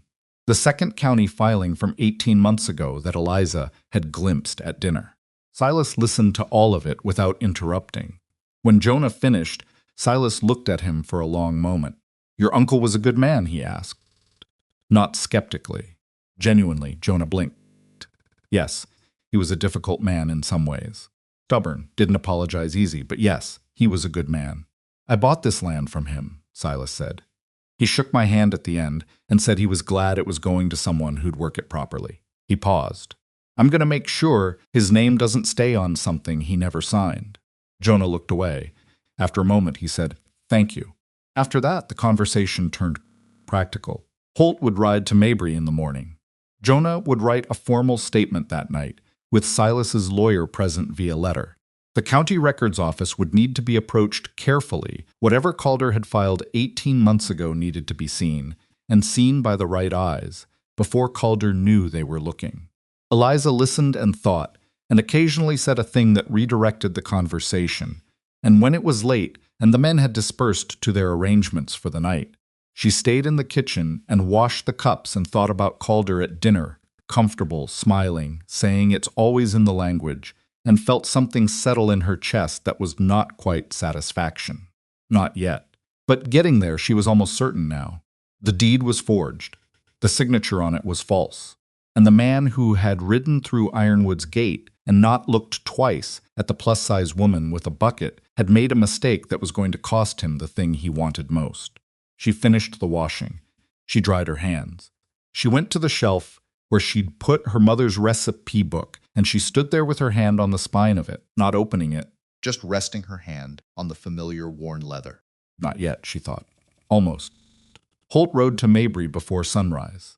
Eliza heard him go the same way she'd heard him go to Grisham, one set of hoofbeats, moving through the dark with purpose, fading into the flat silence of the plains. She was already at the stove. She stood there with the fire just caught, listening until the sound was gone, and then she went back to the bread. The morning had a particular quality to it, the kind of still that comes before something breaks. She'd felt it before. Not always before good things. Sometimes before the other kind. But it was present either way, that quality, and she moved through it carefully, the way you move through a room where something fragile is balanced near an edge. Jonah Bell had slept in the spare room off the bunkhouse. He came to breakfast, looking like a man who had slept better than he'd expected, which wasn't saying much, but it was something. He sat at the far end of the table and ate without speaking much. The cowboys gave him space, not unfriendly space, just the instinctive courtesy working men extend to someone who's clearly carrying weight. Nobody asked who he was. Silas had made it understood the night before that Jonah was a guest of the ranch, and that was sufficient. After breakfast, Silas appeared in the kitchen. "Holt will be back by evening," he said. "If the examiner agrees to look at it, he'll come with him. If not, he'll agree," Eliza said. Silas looked at her. "You sound certain. He processed the original purchase. Crandall Bell's signature is in his professional history. If someone forged it and a county document shows that forgery, a man like that." She turned from the stove. A man who spent his career on document integrity isn't going to sit in retirement knowing a forgery is in the county records with his work sitting alongside it. Silas was quiet for a moment. I hadn't thought of it that way. Most people don't think about what things cost the people in the middle, Eliza said. The ones who aren't the main parties. Aldous the lawyer, the records clerk, the examiner. They all have something at stake in this too. He looked at her with that particular expression, the one she'd stopped trying to fully decode, because decoding, it felt like rushing something that was moving at exactly the right pace. What do you need for today? He said. It was how he'd started asking her not what are you doing, but what do you need? And she'd noticed the shift without pointing to it. Nothing different, she said. Keep the ranch running normally. Don't let anyone act like something's happening. He nodded. Left. She went back to the bread. Dix caused trouble at noon. It wasn't dramatic trouble, it never was with Dix, because Dix was the type who kept his worst impulses just inside the line of what could be dismissed as joking. He'd been that way since he arrived, and Eliza had watched him recalibrate constantly, testing edges, seeing what he could get away with around whom. He came into the kitchen at noon while she was plating the midday meal and said something to Pruitt, who was behind him, technically said to Pruitt, about how the kitchen smelled better than the cook looked. Mason was at the cutting board. Mason set down his knife. The sound of it was quiet, deliberate. Dix turned. Easy, Dix said, with the grin of a man who's been called on something and is pretending not to be. Get your plate and go outside, Mason said. He was 19 years old and he was not grinning. It was a joke. Get your plate and go outside, Mason said again. Same words, same tone. No escalation, no heat, which was somehow more effective than either. Dix looked at Eliza. She was still plating food. She had not stopped. She said, You heard him. Something shifted in Dix's face. The calculation behind his eyes ran fast the room, the options, the cost of pushing further versus the cost of backing down. He took his plate. He went outside. Pruitt followed without having said anything at all. When they were gone, Mason picked his knife back up. Eliza finished plating. You didn't have to do that, she said. I know, Mason said. But thank you. He didn't say anything. His ears had gone slightly red, which she pretended not to see. Later that afternoon, she told Chet what had happened. She didn't know entirely why she told him, maybe because she'd come to think of Chet as someone who could be trusted with information that needed to go somewhere, the way a fire needs a proper flue. Chet listened with his jaw set in a way that meant he was working out what to do with it. Dix isn't going to stop, Chet said. No, Eliza agreed. He needs to understand that the rest of the men aren't going to find it funny anymore. He paused. He needs to hear that from someone he can't dismiss. You? Eliza said. Chet looked slightly uncomfortable. Maybe. That would be useful, Eliza said. Not as a confrontation. Just as information. Yeah, Chet said. I can do information. She didn't know what was said or when or in what configuration, but that evening at dinner, Dix was quieter than he'd been since he arrived. And the way he looked at Mason was different, not respectful exactly, but recalibrated. Like a man who has been told privately that the math he was using was wrong and has had time to re-add the numbers. She noted it and moved on. Holt came back at dusk with a man beside him. The man was around 65, heavyset, with white hair, and the permanent slight squint of someone who had spent decades looking at small print in poor light. He rode carefully, not from weakness, but from the precision of a man accustomed to treating things with care. His name was Edmund Greer, and when he dismounted outside the kitchen and Eliza brought him water and something to eat, before anyone asked him a single professional question, he looked at her with the quiet recognition of a man who understood what that gesture meant. Thank you, he said, and meant it. Silas arrived 10 minutes later. Then Jonah, then Holt, who had clearly told Greer the broad shape of the situation on the ride over, because Greer had the settled expression of a man who'd had time to form a preliminary position. They sat at the kitchen table, Eliza's kitchen table, as she'd come to think of it, and Silas put the legal copy of Calder's deed in front of Greer, along with the original purchase documents from when he'd bought the land from Crandall Bell. Greer didn't touch anything immediately. He looked first. Just looked. The way a doctor looks before touching a patient, taking the visual information first without the contamination of handling. Then he put on a pair of glasses from his coat pocket and leaned in. The kitchen was silent.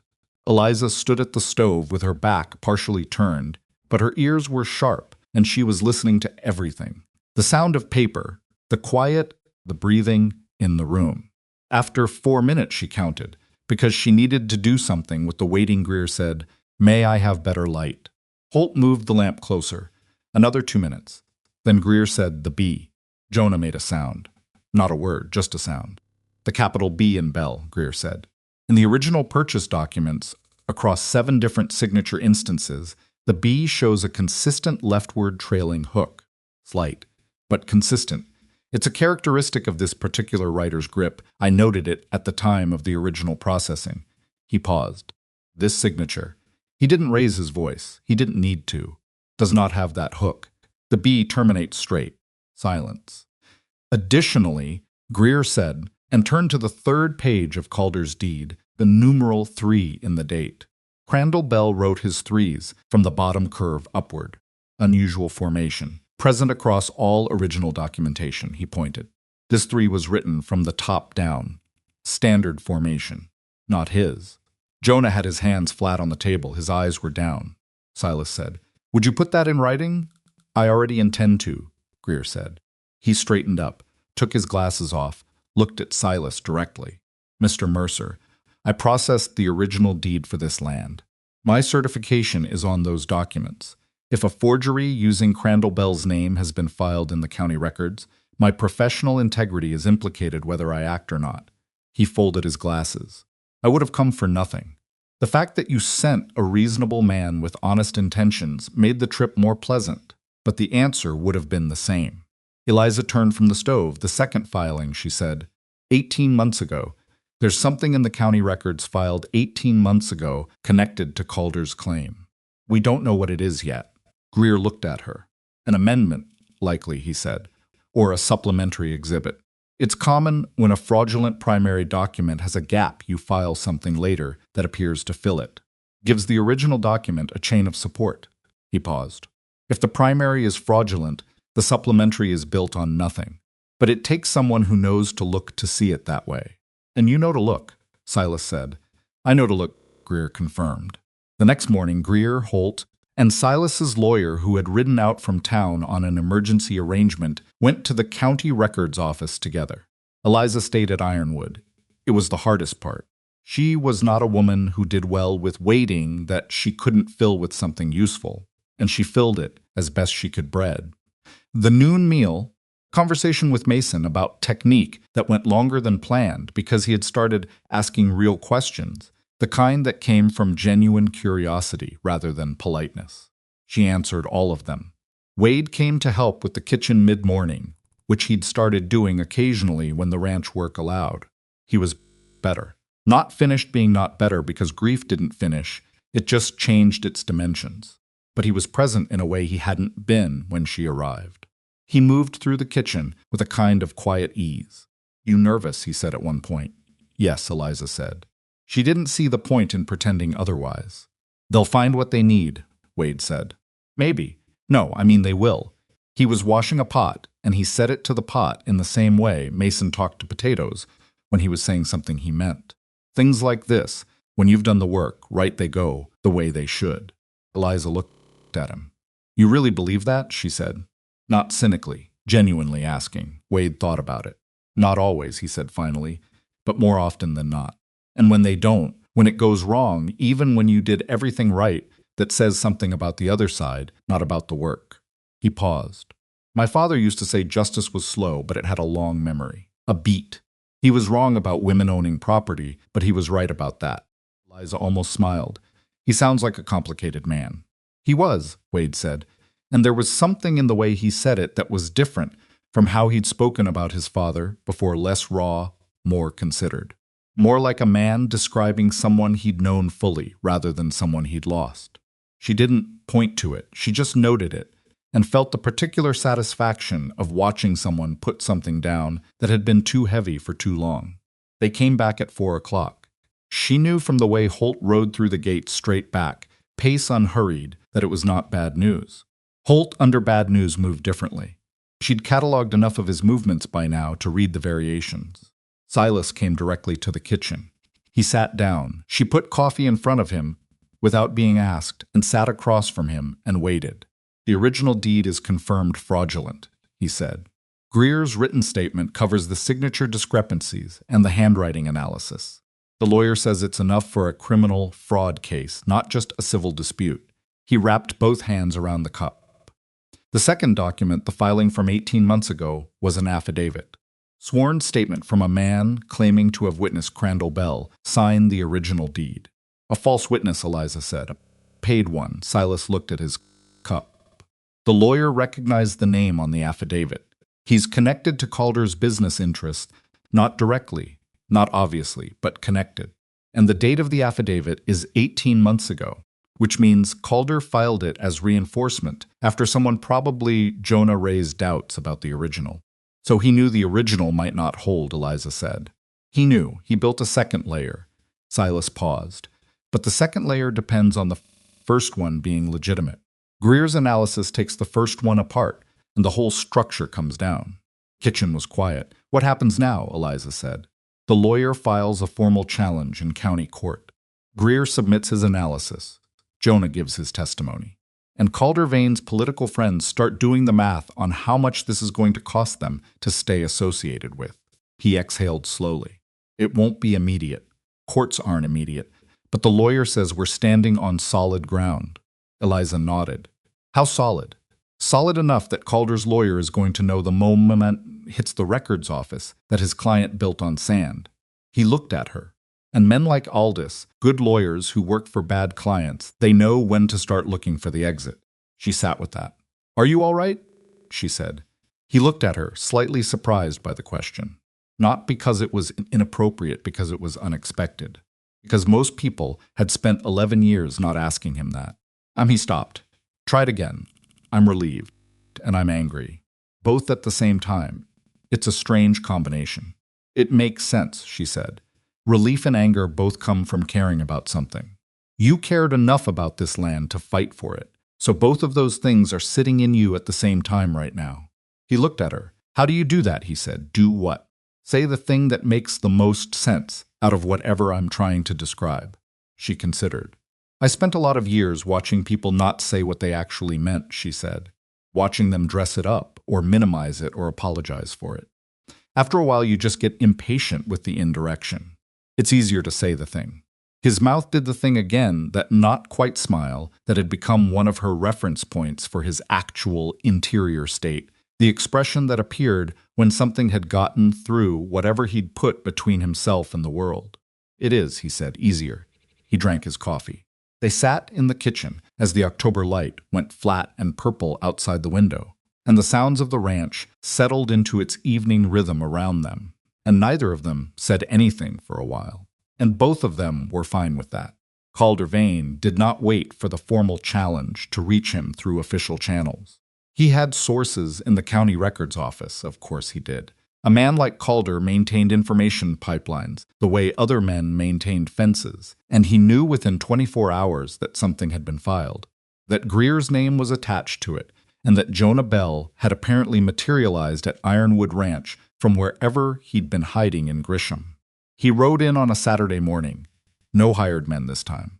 Just himself and a fury he was working hard to keep controlled, which meant it was closer to the surface than he'd intended. His horse was pushed harder than the ride required.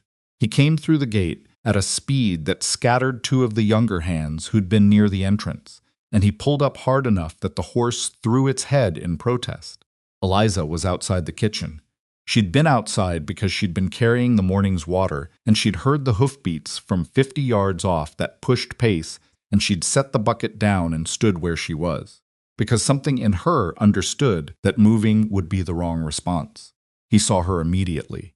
He swung down from the horse and came toward her, and she could see it now, up close, the thing that had been carefully managed at dinner and was no longer managed at all, the rage of a man who has had something taken from him, which was a particular and dangerous kind of rage, because it felt to the person experiencing it like justice.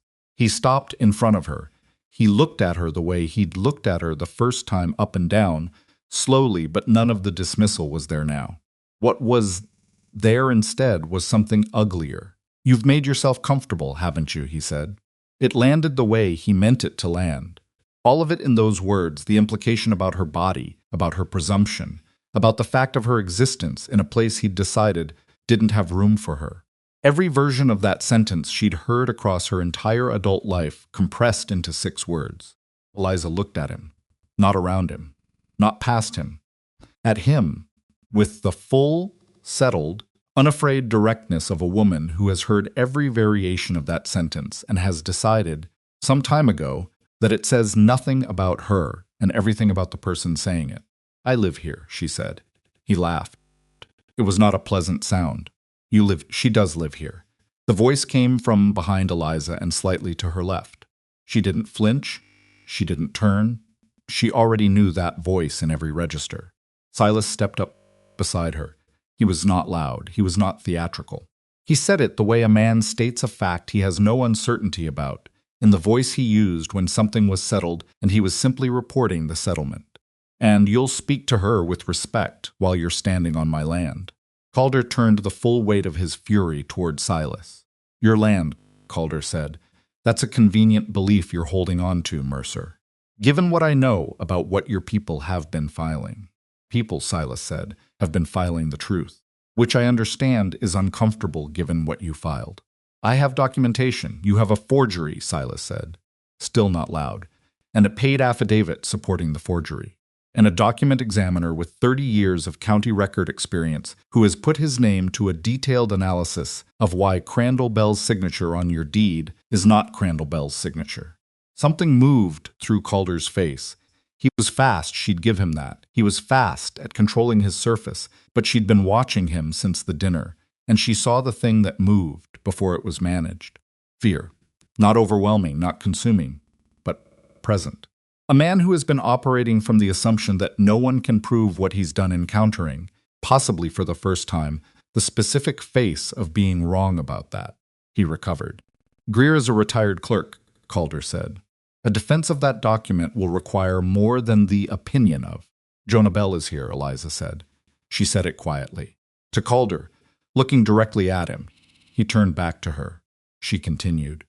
"Jonah Bell, Crandall's nephew, who watched his uncle sign documents for 30 years and knows the specific characteristics of his handwriting, who has provided a full statement, who has been freed from the debt that was keeping him quiet." She paused.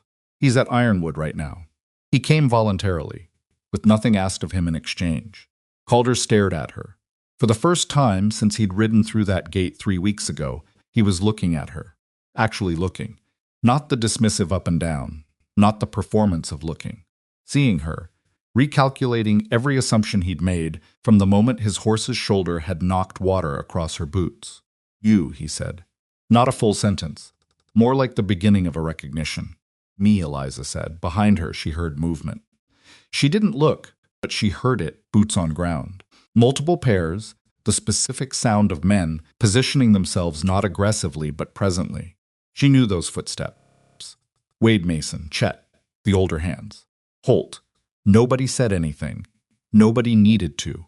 Calder turned and looked at the row of men who had arranged themselves, without instruction, behind the woman he'd spent 3 weeks not seeing. Men who had laughed at her 6 weeks ago and were not laughing now. Men who were standing in the particular way that people stand when they are protecting something that matters to them and are not afraid of the cost. Calder's jaw worked. "This isn't finished," he said.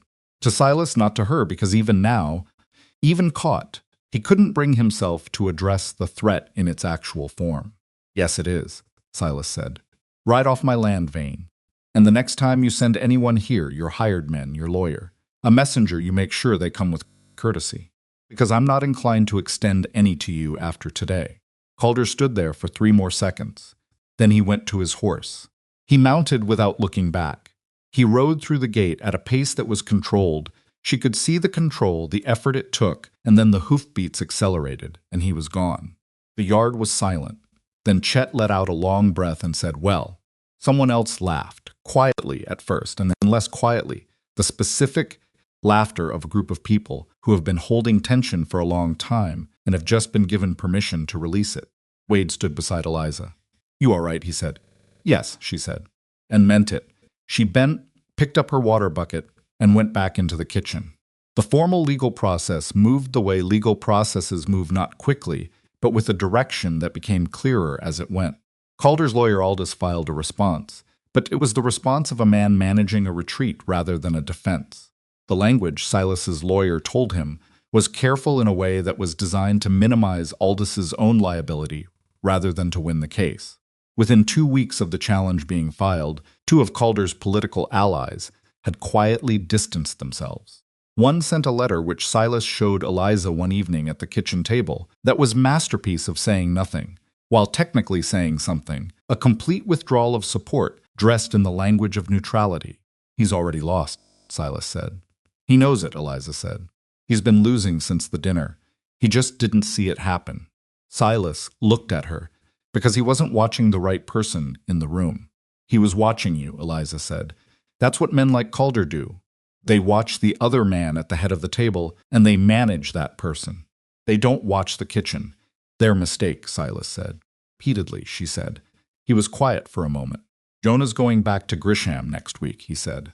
"Once the testimony is formally entered, he asked me to thank you again. He doesn't need to thank me. He knows. He wanted to anyway." Silas turned his cup in his hands, a habit she'd come to associate with him, arriving at something he was about to say that cost him something to say. "I've been thinking." She waited. "About what you said that night. When I asked why this place mattered to you." He looked at the table. "You said because the people in it matter to you." A pause. "I've been carrying this ranch for 11 years, the way you carry something when you're the only one left to carry it. Because it has to be done, and there's nobody else." He stopped, started again. "I didn't realize until recently that I'd stopped thinking about it as a place worth caring about. Just maintaining, holding it together out of habit and stubbornness." Eliza looked at him. "And now," she said, "and now I come home in the evenings and the kitchen smells like something," he said. "And the men at the table are laughing. And Wade is eating again. And Mason is learning things that might follow him the rest of his life." He looked up. "And I sit in this kitchen and drink coffee with someone who says what she actually means, which I had forgotten was possible." She was very still. "Silas, I'm not going to make this into a speech," he said. "I don't know how to do that. I know how to run a ranch and manage cattle, and I know how to hold things together when they're falling apart. But speeches," he stopped. "I just want to say that this place is different now. And that's you. That's what you did." She looked at him for a long moment. "It's what we did," she said. He held her gaze. "Yeah," he said finally. "I suppose it is." The fire had gone low. The lamp between them was steady. Outside, the plains were dark and cold, and Ironwood Ranch sat in the middle of them, solid and lit and full of people. Eliza put her hands around her cup. She thought about what she'd said to him weeks ago when he'd asked why it mattered. "Because the people in it matter to me." She hadn't said everything she meant that night. She'd said what she could say then. Now she thought about the blank page at the back of the recipe book. She thought about what it was waiting for. She didn't say it yet, but she thought it clearly, fully, without flinching. "I don't want to leave. Not I need this job. Not I have nowhere else to go." She had rebuilt enough of herself over the past 6 weeks that she knew the difference between needing something because you're afraid and wanting something because it's real. This was real.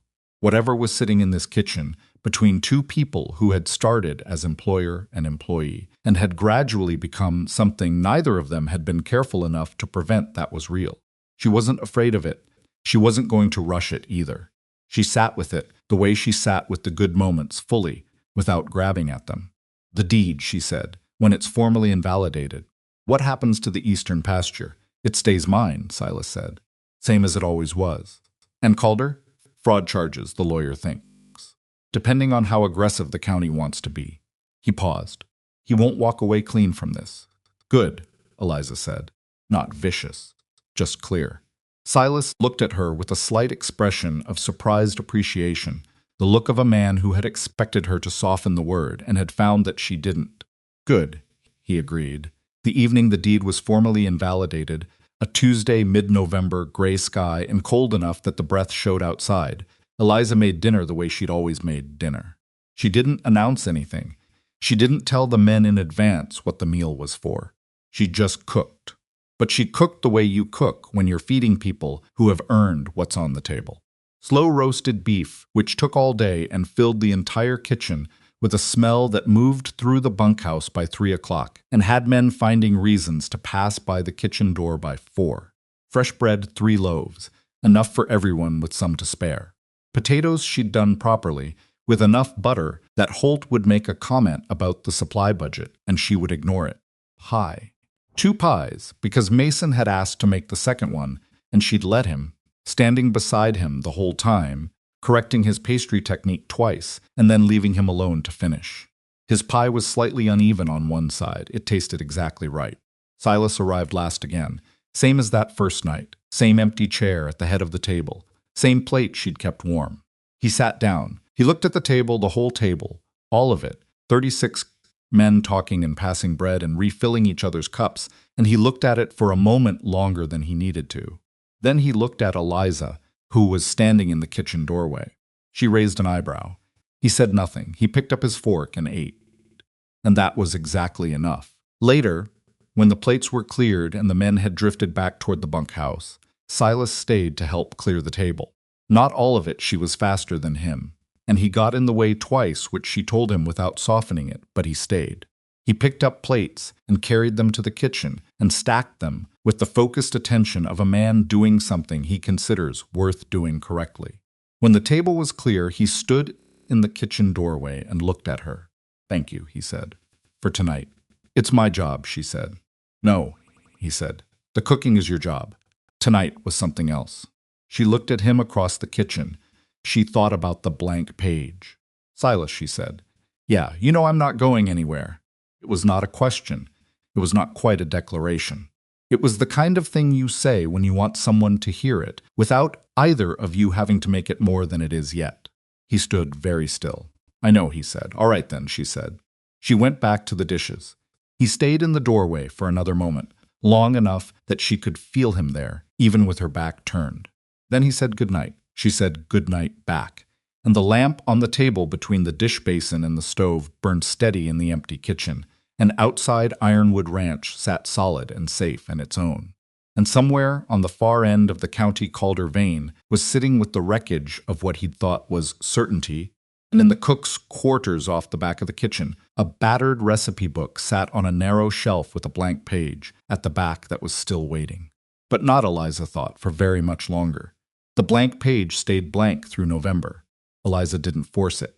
She'd learned, across the harder years of her life, that some things had their own timing, and that pushing them before they were ready produced something that looked right but wasn't. Like bread pulled from the oven 10 minutes early. It had the shape. It didn't have the substance. So she cooked. She fed 36 men 3 times a day. She taught Mason, who was getting good enough now, that she sometimes stepped back entirely and let him run the morning prep while she stood at the window with her coffee and watched him work, and felt the particular satisfaction of watching someone grow into something they didn't know they had. She sat with Wade on the bad mornings when they came, which was less often now, but still came, because grief was like that it didn't keep a schedule. She had quiet evenings with Silas at the kitchen table, and those evenings had shifted into something neither of them had named, but both of them had stopped pretending wasn't there. December came cold and fast, the way Texas Decembers do not gradual, just suddenly present, the temperature dropping 30 degrees in a single night and staying there. The ranch adjusted. More fires, heavier coats, the horse's breath visible in the barn mornings. Eliza adjusted the cooking for it heartier, longer cooked things, the kind of meals that sat in you and burned slow. Good work. She had always known it was good work. What she hadn't known, coming through that gate with wet boots and 47 cents, was whether she would be allowed to do it. She had been allowed, more than allowed. Court decision came on a Wednesday in the first week of December. Silas's lawyer rode out with the paperwork personally, which was itself information, a lawyer who sends a messenger when the news is complicated and comes himself when it's clean. He arrived mid-morning, tied his horse, walked into the main house, And 20 minutes later, Silas came out to the yard with the expression of a man who has set down something very heavy after carrying it a long distance. Holt saw his face first. Holt said, "Well," Silas said, "it's done." That was all he needed to say. Holt turned around and told the nearest two cowboys, who told the next ones, and the news moved through Ironwood Ranch the way good news moves faster than fire, louder as it went, hitting each person differently. Some whooped. Some just stopped what they were doing and stood for a moment with a quiet expression, the look of relief absorbed. Chet threw his hat in the air and caught it, and then stood there looking slightly embarrassed about it. Eliza heard it from the kitchen. She heard the change in the noise outside, heard the specific quality of it, not alarm, not the controlled working sound of the regular day, something else, and she knew before anyone came to tell her. Mason was beside her at the stove. He looked up. "That's good news," he said. "Yes," she said. "You don't look surprised." "I'm not surprised," she said. "I'm glad. Those are different." He considered this. "What's the difference?" She thought about how to say it. "Surprised means you didn't believe it was possible," she said. "Glad means you hoped for it, and it happened. Always believed it was possible. I just wasn't certain." She handed him the spoon. "Don't let that scorch." He took the spoon. Silas appeared in the kitchen doorway a few minutes later. He had the paperwork folded in his hand. He looked at Eliza, and the look had several things in it at once: relief, and something older and heavier that was lifting off him as she watched.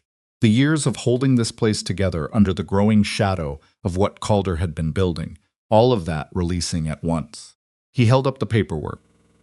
She nodded. He said, "The deed is invalidated. The eastern pasture is confirmed mine.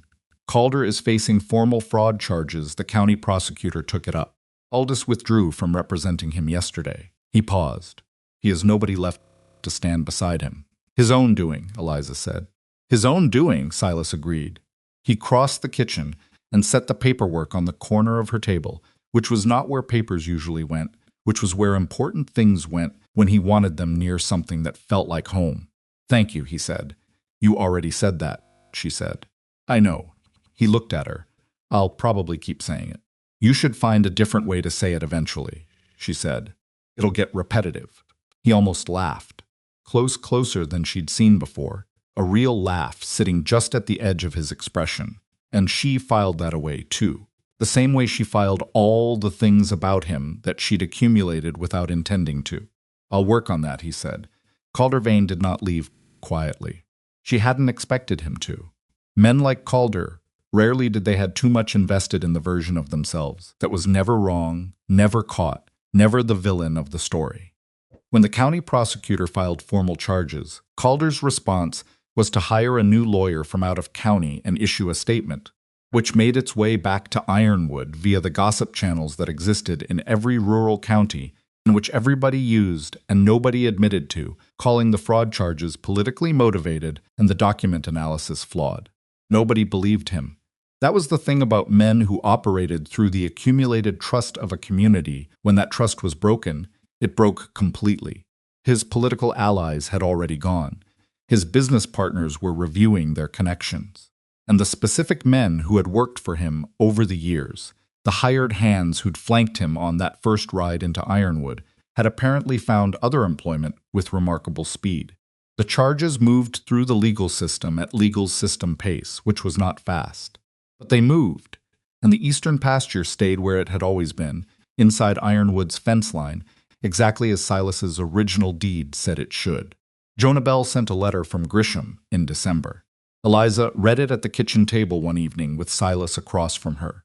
Jonah had found work, actual work, steady work, with a building concern in town that needed a detail man. He wrote that he slept better now, that the stone had moved from his chest, that he'd planted something in the small yard behind his rented room, just bulbs for spring. Nothing dramatic, but he'd planted them. He planted things, Eliza said. Silas looked up from his own reading. What? Jonah planted bulbs. For spring, she set the letter down.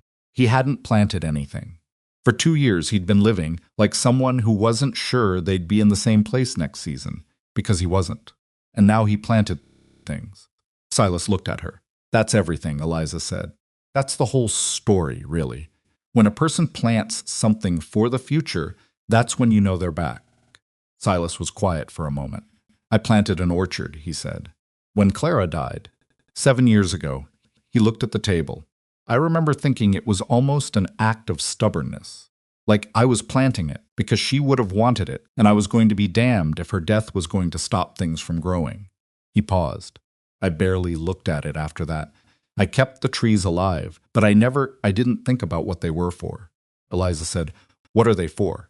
He looked at her for a long moment. "I'm starting to remember," he said. Christmas on Ironwood was not something Eliza had thought about until Mason mentioned it, mid-December, while they were working on the morning prep. "Do you do anything for Christmas?" he said, to the cutting board, in his way. She realized she didn't know what Ironwood did for Christmas because there had been no cook at Ironwood the Christmas before, just a rotation of reluctant volunteers, and whatever had happened had apparently not been worth repeating.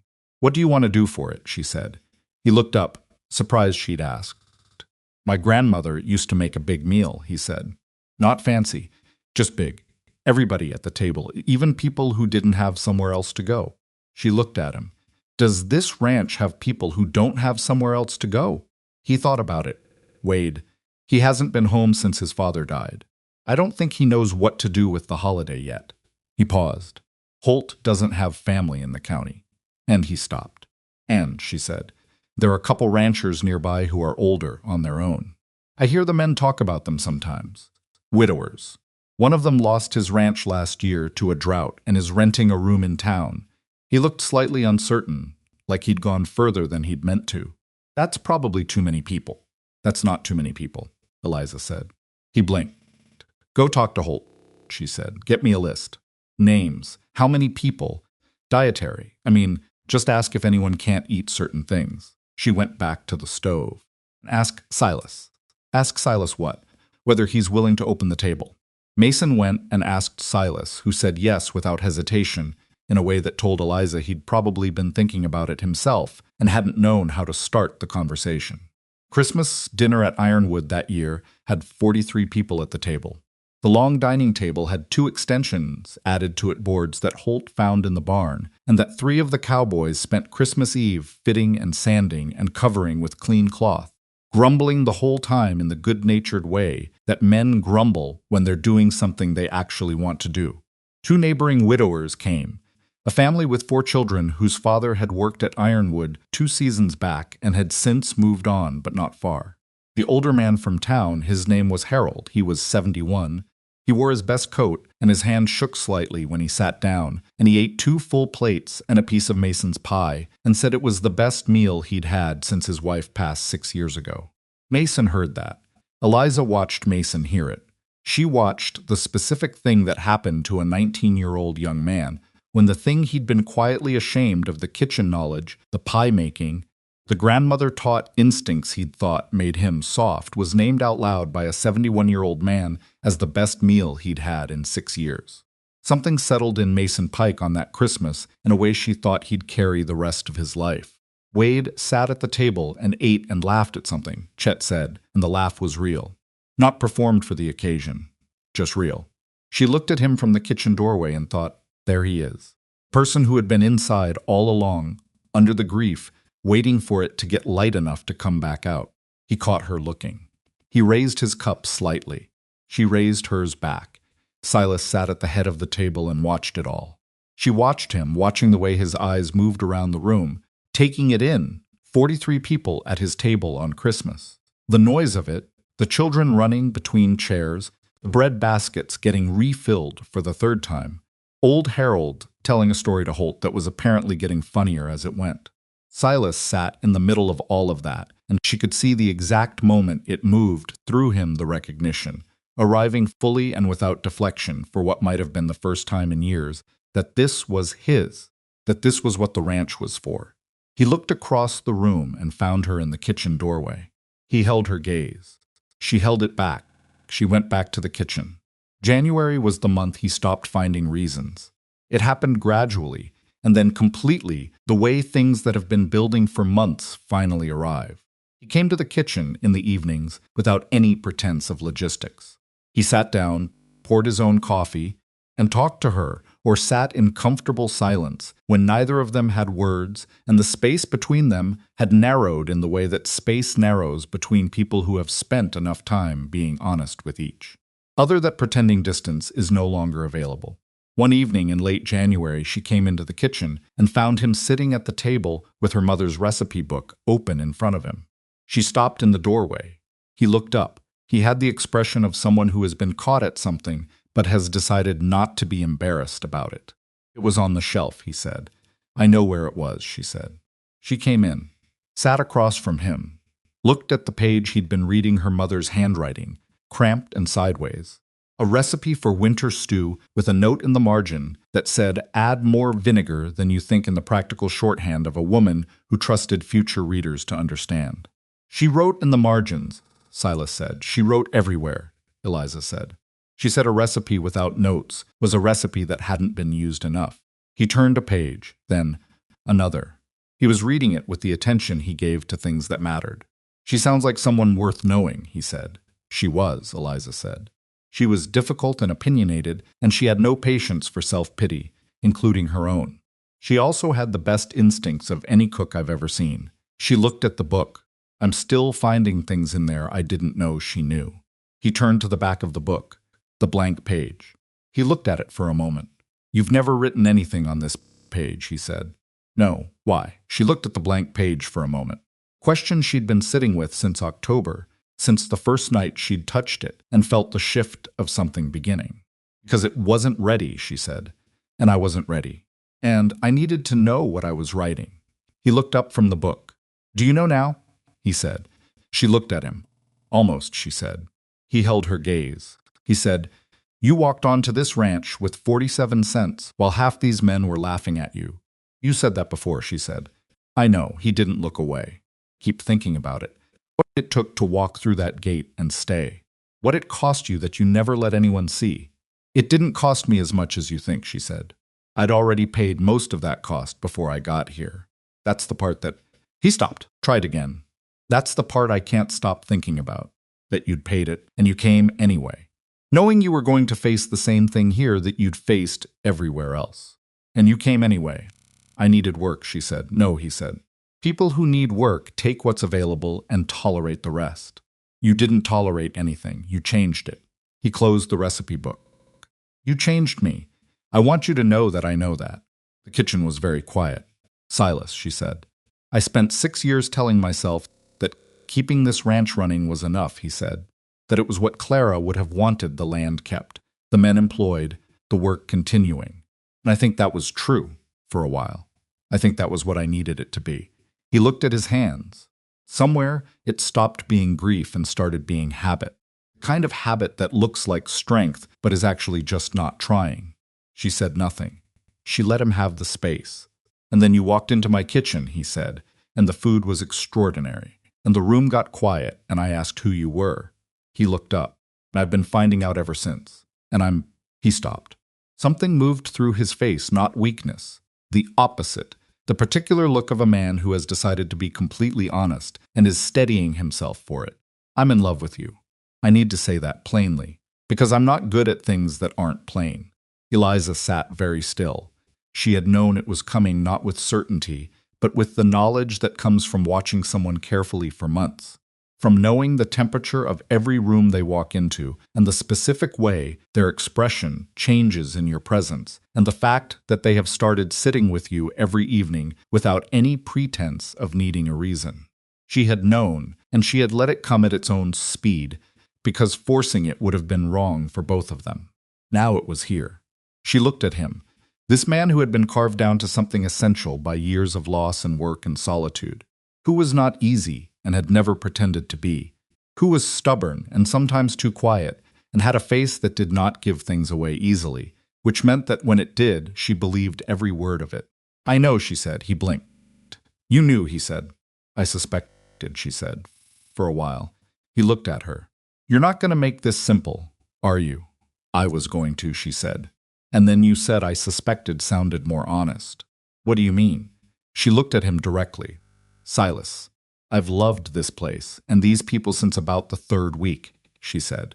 I've loved you since. She thought about it honestly. Since the night you told me Clara's name. When I asked how to say it and you just said it. Like you'd been waiting for someone to ask who she was instead of how she died. She paused. I knew something then. He was very still. That's not a small thing to say, he said.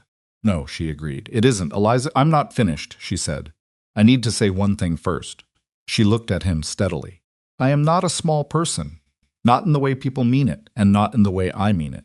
I am not going to become someone different because you love me, and I am not going to need your approval to know that I'm worth loving.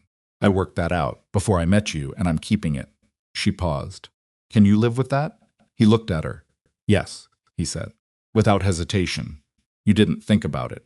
I've thought about nothing else for 2 months, he said. The answer was always yes. She held his gaze. Then she reached across the table and opened her mother's recipe book to the blank page.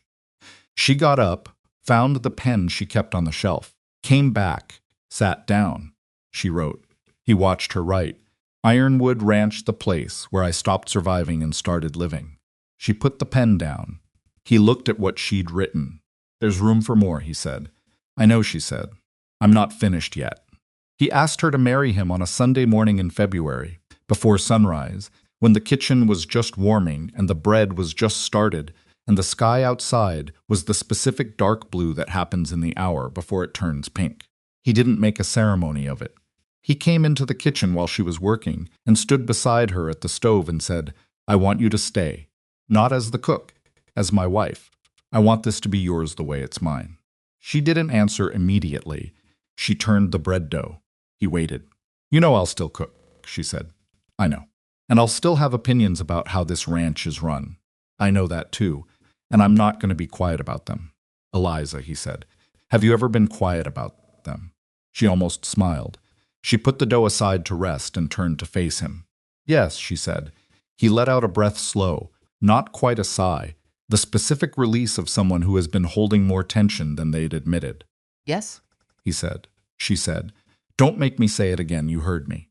He reached out and took her hand, which was still floury, which he didn't appear to notice or care about. She looked at their hands. I want to open the Sunday table, she said, permanently, to anyone who needs it.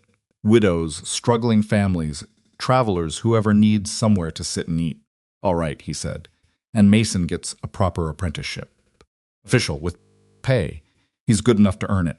All right? And Eliza, he squeezed her hand. Yes to all of it. Yes to whatever you need. Just he stopped. His jaw did the thing. Just say you'll stay. She looked at him. This difficult, steady, complicated man who had spent 6 years keeping everything running and had forgotten to leave room for anything alive, who had held this ranch together through sheer stubbornness and called it enough when it wasn't, who had asked who she was on the first night and had been finding out ever since, and had decided, having found out, that the answer was exactly what he wanted beside him. I'll stay, she said. They married in April, under the cottonwood trees that stood along the eastern fence line of the pasture they had saved together. No ceremony larger than the ranch itself. The cowboys cleaned up and stood in the yard.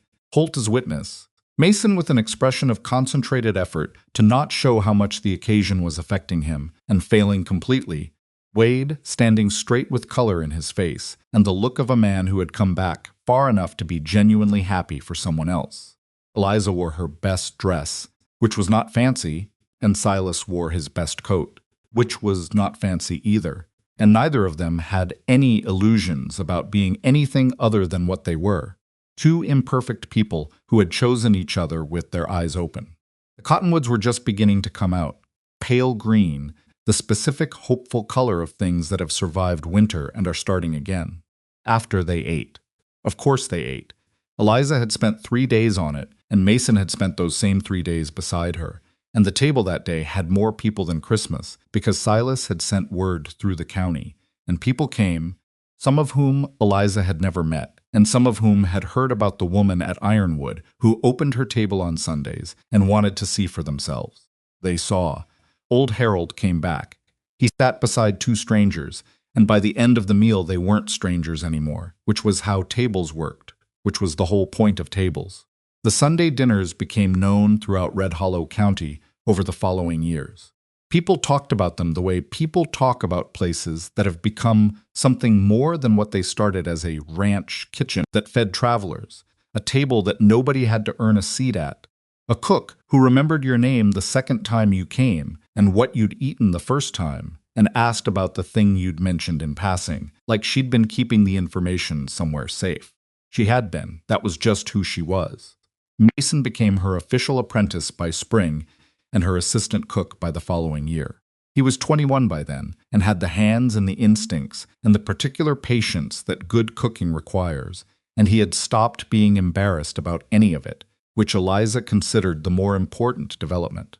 A young man who had been taught to be ashamed of something real in himself had found his way back to it, and that was not a small thing. That was, in her view, the whole work. Wade Hollister stayed at Ironwood. He never talked much about his grief that wasn't his way, but it was there differently now, integrated rather than swallowing him, the way loss eventually becomes part of a person rather than the whole person. He started writing letters to his mother, who was still living in the town where he'd grown up and with whom he hadn't spoken properly since his father died. He told Eliza about it one morning, not making much of it, just mentioning it the way he mentioned things sideways, to something other than her. She didn't make much of it either. She just said, "Good." Chet Dawes left Ironwood the following spring for a ranch further west where he'd been offered a foreman position. The night before he left, he came to the kitchen after dinner and stood in the doorway with his hat in his hands. "I want to say something," he said. "All right," Eliza said. "When you first got here," he said. I know what you were," she said. "I know you do. I want to say it anyway." He looked at his hat. "I was the kind of person who makes other people smaller because he doesn't know how to be bigger himself. And I didn't know I was doing it," which he stopped. "That's probably worse, actually. Not knowing." "It's not worse," Eliza said. "Just how it is. Most people who do that don't know. The ones who know and do it anyway are a different problem." He looked up. "You could have made my life difficult," he said. "You had reason to. I gave you reason. You never did." "No point in it," she said. "You were going to get there yourself, or you weren't. I just needed you not to do it in my kitchen." She tilted her head. "You're going to be a good foreman, Chet. You learned how to pay attention to people. That's the most important part." He stood there for a moment. "Thank you," he said, for he gestured vaguely, which covered everything. "Go on," she said. "You'll do well." He left in the morning. She watched him ride out through the gate and thought about the specific distance between who he'd been 6 months ago and who he was now, and thought about how quietly that kind of change happened, not in a single dramatic moment, but in the accumulation of small ones. Days of showing up and adjusting and doing differently until the different thing became the actual thing. That was most of what she believed about people, that they were rarely finished. That the ones who seemed most fixed in their worst qualities were often simply the ones who hadn't yet encountered the right friction, not conflict, but honest contact. The kind that happens when someone refuses to pretend you're not doing what you're doing and also refuses to write you off for doing it. She had been that friction for Chet. She had been it for Mason and Wade, and in the deepest way, for Silas. And they had been it for her, too. In their own ways, this ranch. These people, this difficult cold morning, loud evening, imperfect ordinary life, had pushed back against every place in her that was still protecting itself too much, still waiting for permission, still carrying the old verdict of too big and too slow and too much. She was not too much. She was exactly enough. She had known it before she walked through Ironwood's gate, somewhere under all the loss and the 47 cents and the worn-down boot heel. She had known it the way you know something that hasn't been confirmed yet, on faith, on stubbornness, on the refusal to accept someone else's arithmetic about your own worth. And now it was confirmed. Not by Silas, although Silas had his part. Confirmed by the work itself. By Mason's growing hands and Wade's planted bulb equivalent, the letters home, and old Harold's second plate of food, and the 43 people at Christmas, and the Sunday table that kept growing, and the kitchen that was. Hers in every way a kitchen can belong to a person. One morning, in the spring of their second year together, Eliza was at the stove and Silas was at the kitchen table with his coffee. And the particular quality of the morning was good clear light. The birds outside, the sounds of the ranch coming alive, and he said, "What are you thinking about?" She was quiet for a moment. "I'm thinking about the day I arrived," she said. "What I was expecting." "What were you expecting?" "To last a season," she said. "Find my feet, save some money, move on." She turned the pan. "I'd been moving on for so long I think I'd forgotten that stopping was an option." He looked at her. "What made you stop here?" he said. She thought about it honestly. "You asked who I was," she said. "The first night, after you ate." She looked over at him. "I'd been in a lot of rooms where people decided what I was before I opened my mouth. You ate the food and you looked at me and you actually asked." She paused. "It was the first time in a long time that I felt like the answer might matter to someone." He was quiet. "It mattered," he said. "I know," she said. "That's why I'm still here." The kitchen was warm. Outside, Mason was crossing the yard toward the kitchen for the morning prep, and she could hear Holt's voice somewhere near the barn. And the horses were moving, and the day was beginning its ordinary, extraordinary business of being a day at Ironwood Ranch. Eliza turned back to the stove. In her mother's recipe book, on the blank page that had waded through loss and travel, and 47 cents, and a long walk to a gate that she'd had to decide to walk through, she had written her name beside Silas's. And beneath that, she had written the names of the people who had become hers: Mason, Wade, Holt, Harold, Jonah, all of them. The living record of a woman who had noticed people everyone else overlooked and had decided that noticing was its own kind of power. She had arrived with almost nothing. She had stopped surviving somewhere around the third week, when she'd looked at Wade Hollister eating a bowl of stew and understood that feeding people was not separate from knowing them, that the two things were the same thing, had always been the same thing, and that she had a gift for both, that no one's cruelty had ever actually touched. Not the men outside who had laughed, not the customers who had decided before she spoke, not the years of loss, which had taken almost everything, and had not taken that. The food was still good. The people were still worth knowing. And Ironwood was still there, solid, lit from within, imperfect and honest, and full of lives being lived by people who had chosen to be somewhere and to be there together. That was enough. That was more than enough. That was, as it turned out, exactly everything.